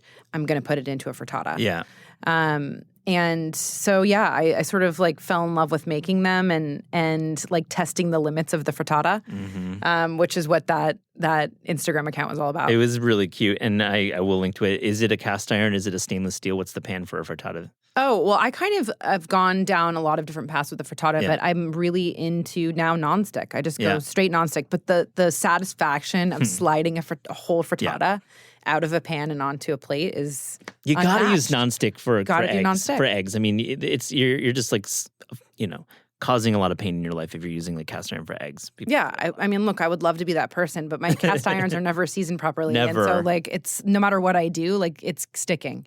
We did a sheet pan frittata story. I remember. Oh, yeah? We worked on that one time. Loved that. Done a few of those in my day. Also does stick a little bit. And It does. So you really got to go for the non-stick. Non-stick always. Yep. All right, I want to talk about Punch, and it's such a joy to read. And first, familiarize our audience, what Punch does and strives for. And also the second part is now that you're like linked up with Eater, a sister publication, you just put out this amazing package about where to drink in 2023. So, but first off, what is Punch? It's funny because it's been almost 10 years. It's going to be Punch's 10-year anniversary coming up in October of 2023. Which oh my gosh, you sent those zines out. Yeah, you that's on the horizon as well, like a zine redux. A 10-year anniversary handwritten, hand-sewn zine. Yeah, no, but the thing about sort of an impending anniversary is that you start to think about what it is that it was originally and how close is it to the thing that it was originally. And I think we've stayed pretty true to the mission, which is really telling great stories about drinks and drinking culture, helping people drink smarter, but also coming at it in a way that is both sort of not scholarly, but we're always trying to answer the bigger question, but there is no topic that is sort of beneath us. So even when it comes to I don't know, the blowjob shot, we're not above telling a story about that. We're just going to ask a question that's the unlikely question about it. And there's always a bigger story there. So for us, it's sort of trying to capture the joy and also the thing that's culturally important about going out and grabbing a drink. Yeah, I mean, it is the center of many folks' lives, and drinker or not, you still are aware of the beer and wine scene or the cocktail scene. What I always liked about Punch as a reader and as a former staff member was that you were absolutely allergic to the fratty nature of drinks content, which at the time was pretty much all drinks content before you launched, was all about bar games and lots of where to drink X amount of drinks in an hour. But you were allergic to that. And I want to get into it's almost like 90s music, right? This is a comparison I draw. You are covering the cocktail scene in a way that's similar to journalists were covering music in the 90s. There's this subculture within drinks that you love to cover so rigorously. Mm-hmm. Well, I think too, Punch came up at a time where craft beer and craft cocktails were still kind of not yet even peaking. And both of those cultures did feel very male-dominated, I think, at the outset. Yeah. The cocktail renaissance being, when you think of that, you think of this sort of, dark, moody speakeasy, a bartender in suspenders, all of these, cliches that we now realize are outdated. But at that time, those were still sort of some of the dominant tropes in drinking culture, craft beer obviously being sort of and we did a story about kind of the evolution of the IPA as a way to look at, the evolution of beer culture as a whole. And at that time, it was still very much at the tail end of this West Coast IPA, the IBU wars and this kind of very metalhead, skull crusher, that kind of vibe and drinks. And so for us, we really wanted to take a left turn and be able to cover that, but cover that in a way that felt more inclusive. And also to, say that this isn't the only sort of aesthetic in drinking. And things were changing really rapidly. All of these beer, wine, spirits, cocktails, those were all things that were typically covered separately. And you had specialists, the whiskey advocate that would be covering whiskey, and, craft beer specialists. And our mission in the beginning was to say, well, these things are actually more connected than we think they are and more connected than most publications are giving them credit for being. And if we can kind of look at these things all together, what can we learn about them that we wouldn't be able to if we just looked at them separately? Yeah. Back to that package you just published with Eater, in concert with Eater's Where to Eat in 2023, you had a Where to Drink. And I feel like you and your staff made some calls. You made some really interesting choices. So for our audience, where are you suggesting we drink in terms of the cities in the world? This was so hard. And this is such such great fun for us because we got to take an existing sort of rubric that Eater had established and had done so well and do it actually for us on a smaller scale. So we even made it, Eater did 11 cities. We said, okay, well, let's do 5. Can we do 5? So we went out to like a big group of writers and we asked them, hey, like what about your city do you think should be on this? Like what makes this city relevant? Why should we go there in 23, not just in general? So we got a lot of compelling answers back. And for us, like we zeroed in on these 5 cities because all of them told a story that feels very much of this moment coming out of the pandemic. Cities that really felt like they were in transition in a way. Cool. That was a real like moment, like the transition, like growth or change within these cities. Yeah. Yeah, and that feeling of being able to go to a place and kind of feel that it is not fixed, that it is sort of like a little bit frenetic, a little bit like, you know, there's some tension there between old and new. And so all of these places sort of have that. One that I was most excited about that I think that is near and dear to you is Madison, Wisconsin. Which is a place that, like, you know, when you look at the entire U.S., there are a lot of places that feel obvious that you could say, like, that would be great places to drink right now. Yeah, and Houston, San Francisco, always on the list. Sure, right? Yeah. all of that. Like New Orleans, yeah. like, you know, Charleston, like all these places that people shout out as drinking cities. But Madison is a great example of a place that is this collision of old and new, this place that is a college drinking town, has all these old, you know, Midwestern traditions, these supper clubs, ice cream cocktails, you know, the Wisconsin old-fashioned, like this tradition of taking Angostura shots, like all of these really cool things that feel very much of that place. And then this influx of talent that is from Madison went and worked on all these big markets, came back and is sort of reimagining some of these things through a more global or national lens. Yeah. I mean, Jim Meehan, who's not even in the package, he started his career there, but you've got like Brian Bartels, you've got like wonderful dives or old man drinking bars and great talent there. I love that. What's another city you pointed out? For me, it's like hard because everyone's like, okay, of those 5 cities, like what are the 2? Like what's the top of your list? I know. Just give me one other one. Yeah, no, I mean, Madison is definitely at the top of my list. Yeah. Buenos Aires, like really cool city, so much going on. Obviously, all of this sort of European drinking traditions, aperitivo culture, and then the way in which that place has made those traditions its own. And some homegrown cool cocktails, the Clarito, this, you know, Buenos Aires' martini, the Buenos Aires style old fashioned, like a lot, the wine culture there.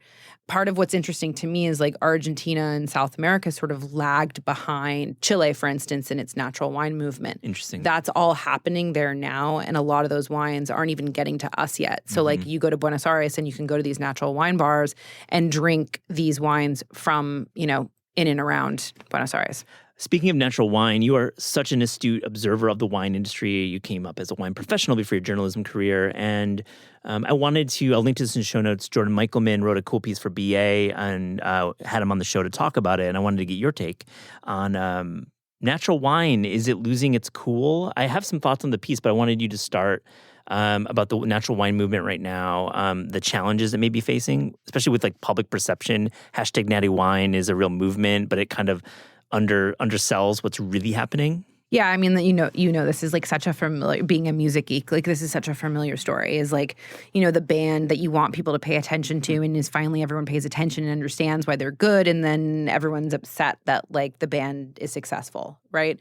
And so this is sort of this moment in natural wine, but it's really complicated because I think that most people that you would talk to that were early champions of natural wine, like the whole reason they wanted these wines to become bigger than they were. They wanted these wines to become more mainstream because it was about great farming. It was about what was good for the planet. It was about what was making wines that were actually more reflective of their place, that didn't really before have like a big market share.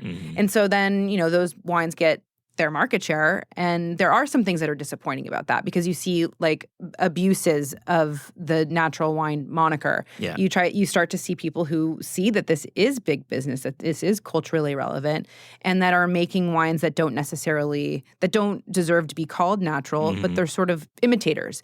So that's a natural thing that ends up happening when someone realizes a commercial value of a thing. So I think that's this tension in natural wine right now, where it's like you want these wines to be more culturally relevant because that's good for the planet. It's good for wine. It's good for the things that that all of us care about. But then there's the other side of this is we live in a capitalist society. And they're going to take like just a little bit of a marketing point or a bullet point and just push it out in ways that feel super uncomfortable. And I think like the way the moniker has been scandalized really through the industry, it's bad. Well, it's hard to then be like promoting and then trying to protect the thing at the same time. And then what that ends up looking like a lot of times is gatekeeping. And you're saying, okay, well, I know you might like this wine because you saw then becomes you have to like qualify yourself as being worthy of like drinking the wines and knowing enough about them. So then that starts to happen, right? And so I think we're starting to see a lot of that natural wine is sort of dealing with some of this issues of class and access that it was originally rebelling against, becoming part of its own culture and then trying to figure out how to grapple with that. It's really interesting. It's hard to like articulate it in a single conversation. I'll point to Alice Feiring and Jancis Robinson. Had them both on the show. We talked about it a lot. How can we be a better wine drinker, Talia? I mean, I want to ask you this. I don't drink myself, but I certainly have wine drinkers in my life, and it feels like sometimes a blank slate when you're walking into a bottle shop. I don't mean like what is the best wine to drink, but how do we drink better? Yeah, I think it's like what's happening too with natural wine. It's like, it's not asking what's cool. It's like looking for what's good and then understanding what is good to you, Yeah. And that's like, I think this goes back to developing relationships. This is always what, like in the early days when I was learning about wine, like I needed people who knew more than me to help me. And so finding like your wine retailer that you click with that like isn't going to talk down to you, that like has the patience to explain these things. And then developing your own taste. Like I think it takes work. Like it isn't easy to learn about wine. Like it's confusing. It changes really fast. Like even me, like I'm not in it in the way that I was originally. I'm not going to all the tastings. I'm not constantly staying up on every vintage. And so like even I feel like really out of the loop and I have spent, 15 years drinking wine and reading about it and loving it. So I think it's just like figuring out the way in which you want to have wine in your life and look for meaning in that. Yeah. I love that you say it takes work because it's so true about a lot of elements in food culture. It's not just going to be given to you. You have to read articles on Punch and just kind of put in the time to educate yourself and then make those educated decisions. Or you don't and you can still enjoy wine, right? So it's just like, I think it's like getting over this like what's cool, what's not, am I drinking the right thing, am I drinking the wrong thing, And I think people can get caught in that and then focus on the wrong stuff. I want to talk to you about NA. It's been really interesting to follow the industry of it. And I think I had John DeBerry on recently, and I'll link to that. Great conversation about the struggles and the kind of failure of launching an NA brand, a spirits brand. But NA beer, we've talked about a lot on the show. It's like really just getting interesting at this moment. What are you seeing right now with NA? Oh my God. It is like, it's really hard to keep track of everything because it's also a market where you have the seed lips, for instance, that are trying to actually be something that is used in a cocktail that is mimicking in some ways what you might find in terms of flavor profile. I can't with seed lip. I can't. The stuff I've been gifted it. I just can't with it. It's like one lane, right? Or you have Liars where it's like, here's non-alcoholic whiskey or here's non-alcoholic gin. And then you have this whole other section of the market where they're functional beverages where you're this is adaptogens and CBD. And I'm just what is the purpose of that? I get lost in the catch-all of NA. And what I think it comes down to what are you looking for as a drinker from an NA beverage? Are you looking to replace a cocktail? Are you looking for something that is mood altering, but not mood altering in the way that alcohol is? So it's basically now a market that's trying to serve a lot of different wants. And I'm I don't know how to categorize any of this stuff. And nobody else does. We're doing a story right now that is about a whole emerging category of après sport beverages. Yeah. That you're supposed to now drink after you play tennis. And that is post-workout drinks. But be better post-workout drinks? Yeah, it's just there's the whole self-optimization lane, there's the like mood altering lane, and then there's like I'm replacing a cocktail lane, you know? So it's really hard. And some of these things then cross over. And you see that in like the non-alcoholic aperitif category where it's like it's mood altering. Also, it's a non-alcoholic spirit. So like I think we're at a point right now where like there's a lot that's going to need to sort of like be weeded out. They're trying like non-alcoholic spirits are trying to find their audience and talk to people about what they are. And so it's a bit of a mess. 100% agree. Well said, Talia. Thank you for pointing that out because it is hard to categorize it as just NA. I mean, is there anything that excites you about, I'm not going to say NA, but like a category that is de-spirited and has a maybe related to spirits or it could be related to beer? Like, I don't know. I'm trying. There's a lot to like. I think the products are getting better and better all the time. I think like a lot of companies that are spirits makers have tended to be best at this. So like St. Agrestis, like the Phony Negroni, I think is delicious. My number one seed. Just had one last weekend. Yeah. And love it. What I also am really excited about and what is working with our audience is like how there's a lot of geekery now being applied to NA cocktails. There are techniques that you would use in like clarifying your cocktail, for instance, that are being applied to NA. And I think what that's doing is it's engaging this sort of geek underbelly of cocktail culture and saying that drink can be as complex and have as much of a back end as your classic cocktail. And it's a project. Absolutely. And that's super fun. The pandemic really, in my observation, really just amplified home cocktail. It just seems like the geekery has never been stronger. And I don't know if I would have thought that like 5 years ago. Maybe it was waning a bit. But you're seeing, I mean, you're publishing great recipe stories all the time. Yeah. And like even like we're seeing, you know, Death and Company does this like this NA, you know, quote unquote Mezcal Negroni, and that's one of our like highest performing reels and TikTok videos. And you see that people are really engaged with like really creating a project for themselves for an NA cocktail and having the energy to do that because they still, that might be somebody who spent the time to make cocktails like that at home and still wants to do that. Love it. So I think that's cool. I think like it's getting high concept. Punches at TikTok. Shout out to Kay Bray. Shout out to Caitlin Bray. Just had to call her out right now. Yeah, for sure. I love it. That was a long time coming, and we launched our TikTok about it must have been like a couple months ago now. It's been really fun. Yeah. Oh, I love that you're in that world. It's fresh. It makes perfect sense for what you do with the recipe development side of Punch, but also with the reporting side. It's really cool. I want to talk to you about your cookbook work. I mean, your career is awesome. Like it's just when you start like talking about, wow, you've done a lot, Talia, and I really respect what you've done. And Spritz, likewise. Oh, thanks. Spritz is a classic. You're well ahead of the curve with the aperitivo culture. You did that like 10 years ago, 15 years ago. What is it? Oh God, that must have been 2016 that came out, maybe. Well ahead of the curve. I should probably know that. But yeah, I mean, now everyone's like, the Spritz is dead. I know. I read that article as well. It had a good run. Had a good run, you know. How about the Negroni? Is it dead? No, I mean, God, the Negroni. Like, anytime we've been like, it's like a joke at Punch. We're like, let's just put Negroni in this headline and it's going to perform. It has nothing to do with Negroni. It's so great. I mean, yeah, the Game of Thrones stuff was amazing. But I want to talk about pasta. Pasta. I had a great conversation with your co-author, Missy Robbins, and I'll link to that. I loved that book. It was like a special book. And what did you learn traveling Italy, going to these regions? Missy has her answer, and I'll link to that in the show notes. But like, what did you learn traveling Italy and learning about pasta? I mean, it's just like an unknowable subject. And I sort of like knew that, obviously. I think like I liken it coming from the wine side to like the unknowability of wine and Italian wine and the story that it can tell. It's like one thing that can be made a bunch of different ways.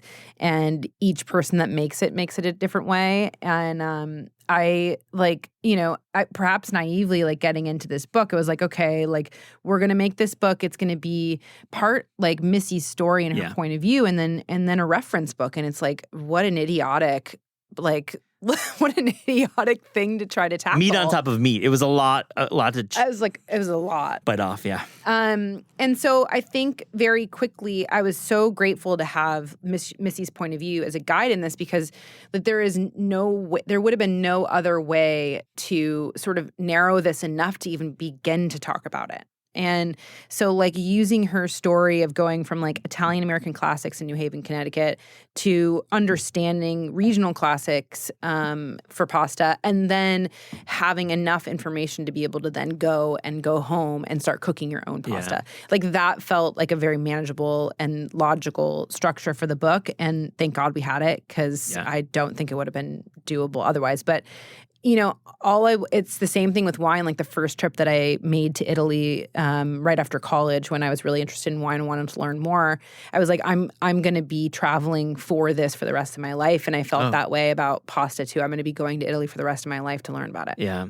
I mean, I have to ask, I asked Missy this. I mean, is there a go-to pasta that you're making yourself? Are you sick of pasta? I mean, you might be sick of it. No, it's impossible to be sick of pasta. All right. Good answer. It's like even one dish, like we talk about this all the time, even like matriciana. Like that is one thing that you could make literally once a week for the rest of your life and you would not get bored of it. And like it also depends on you. Sometimes you make it well, sometimes you don't. And you could do the same exact thing that you did the day before and it's going to taste different.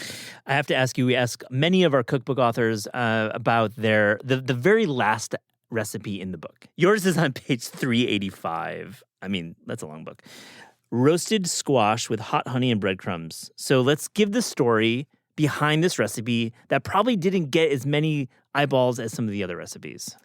Yeah, I mean, from the very beginning, it was really important to Missy to have vegetables in here because, like, really, it was like her ideal meal and is like really the concept of the restaurant, Missy, is a great bowl of pasta and a really well-considered vegetable. And like that's kind of all you need. And that was the thinking there. I mean, the squash with hot honey and breadcrumbs is like basically a meal unto itself. Yeah. And you know, and I think Missy really approaches vegetable cookery with the same sort of rigor that she has with anything else that she's done. And like some of these recipes, I even remember like Lorena, there's one sort of a zucchini panzanella dish in the book, more or less. It's not called that, but Lorena was like, this recipe is like 2 pages. And and it's so detailed because it's not hard. It just requires many steps and a lot of technique. So like these, to me, what's great about these vegetable recipes in the book is like there's a ton of technique in here and there's a lot of learning about how to work with vegetables with the same sort of like attention that you would protein. Crafting pasta or making pasta. Yeah. So I honestly, I forget the story. Yeah. It is the last recipe in the book. So, you know, you might have forgotten it. But. Yeah. But I mean, I love that dish. I've eaten that dish a ton. It's been on the menus at the restaurants. Definitely. And it is a meal. Like if you want to just skip pasta altogether, just go to page 358 and just make the squash. And hot honey, you know, invented in Brooklyn. People love essentially, you know, people love it. I love that voice. Yeah. I think it was invented. Yeah, I think it might have been invented in Brooklyn. I mean, right in if you Mike's Hot Honey, is that from, where is that from? Brooklyn, man. Brooklyn? Sounds Absolutely. like it could be Jersey, though. I don't know. Oh, it might have been Jersey. I thought it was in one of those like large food production spaces from like 2006, you know, those like big Brooklyn. He was one of those companies. I don't know. Maybe, but I mean, the rise of hot honey has been kind of... It's cool. Yep. Do you miss going to Pauly G's Slice Shop in our old office? I do, although I live in Williamsburg. You live there. As New York Magazine recently pointed out, this is effectively this is Mecca for slice pizza in New York. Sliced pizza? Pizza by the slice. Pizza by the I like slice. it. Industry's pretty good, right? I love Lindustry. Yeah. Feeney Pizza is great. Best Pizza is right around the corner from me. I've been a longtime fan. Yep. You know, Grandma Slice there is great. So I don't want for pizza. Yeah. Pizza's rich in Williamsburg. I love it. Okay, books. We'll get to the final question, but I wanted to just know cookbooks. Is there any future cookbook in your plans? God, I'm not anytime soon. Yeah, taking a break. I think that was a bit of a beast, and it was 3 years, and you know, I don't have anything that's like in the drink space right now where I'm like dying to kind of go deep on it. I think like having maybe my weekends back feels kind of good. Just for a bit. For a bit. Yeah, enjoy your weekends. Yeah, book deadlines are fun. Book deadlines. Yeah, exactly. Right. I mean, whatever I do next, I think that it might be something that like is a little bit left field. Maybe something. I mean, it's always been the way in which I've been lucky enough to learn. Yeah. So it's like a topic that I might not know a lot about, and I use the book to figure it out and try to write with that kind of point of view as well. Like sherry was a topic where I was like, there's no way. This is so huge and difficult and technical. And I sort of just went at that. I'm like, I really like this and I want to learn more. And so I feel like I have more confidence to be able to perhaps tackle a topic that's outside of food or drink. Well, maybe we'll see that. But I want to ask you, Talia, we asked all guests on the Taste Podcast if you could write a cookbook or food culture book without the burden of time, meaning you have no deadline, or the burden of budget, meaning you have all the money in the world. Talia, what would that be? Oh my God. I mean, it would probably be like a comprehensive book on Italian drinks. And I don't mean just like low key. I mean like wine, beer, spirits, cocktails, like a true sort of magnum opus on Italian drinking and Italian drinking culture. But that would be a years-long project and something that will never happen. Okay. But great caveats. Yeah. But I would love to do that. I've also like always been fascinated with Alpine drinking culture and eating culture. And I love that part of Italy. And that would be supremely fun and also include skiing, which is a nice bonus. Talia Baiocchi, thank you for joining the Taste Podcast. Thank you.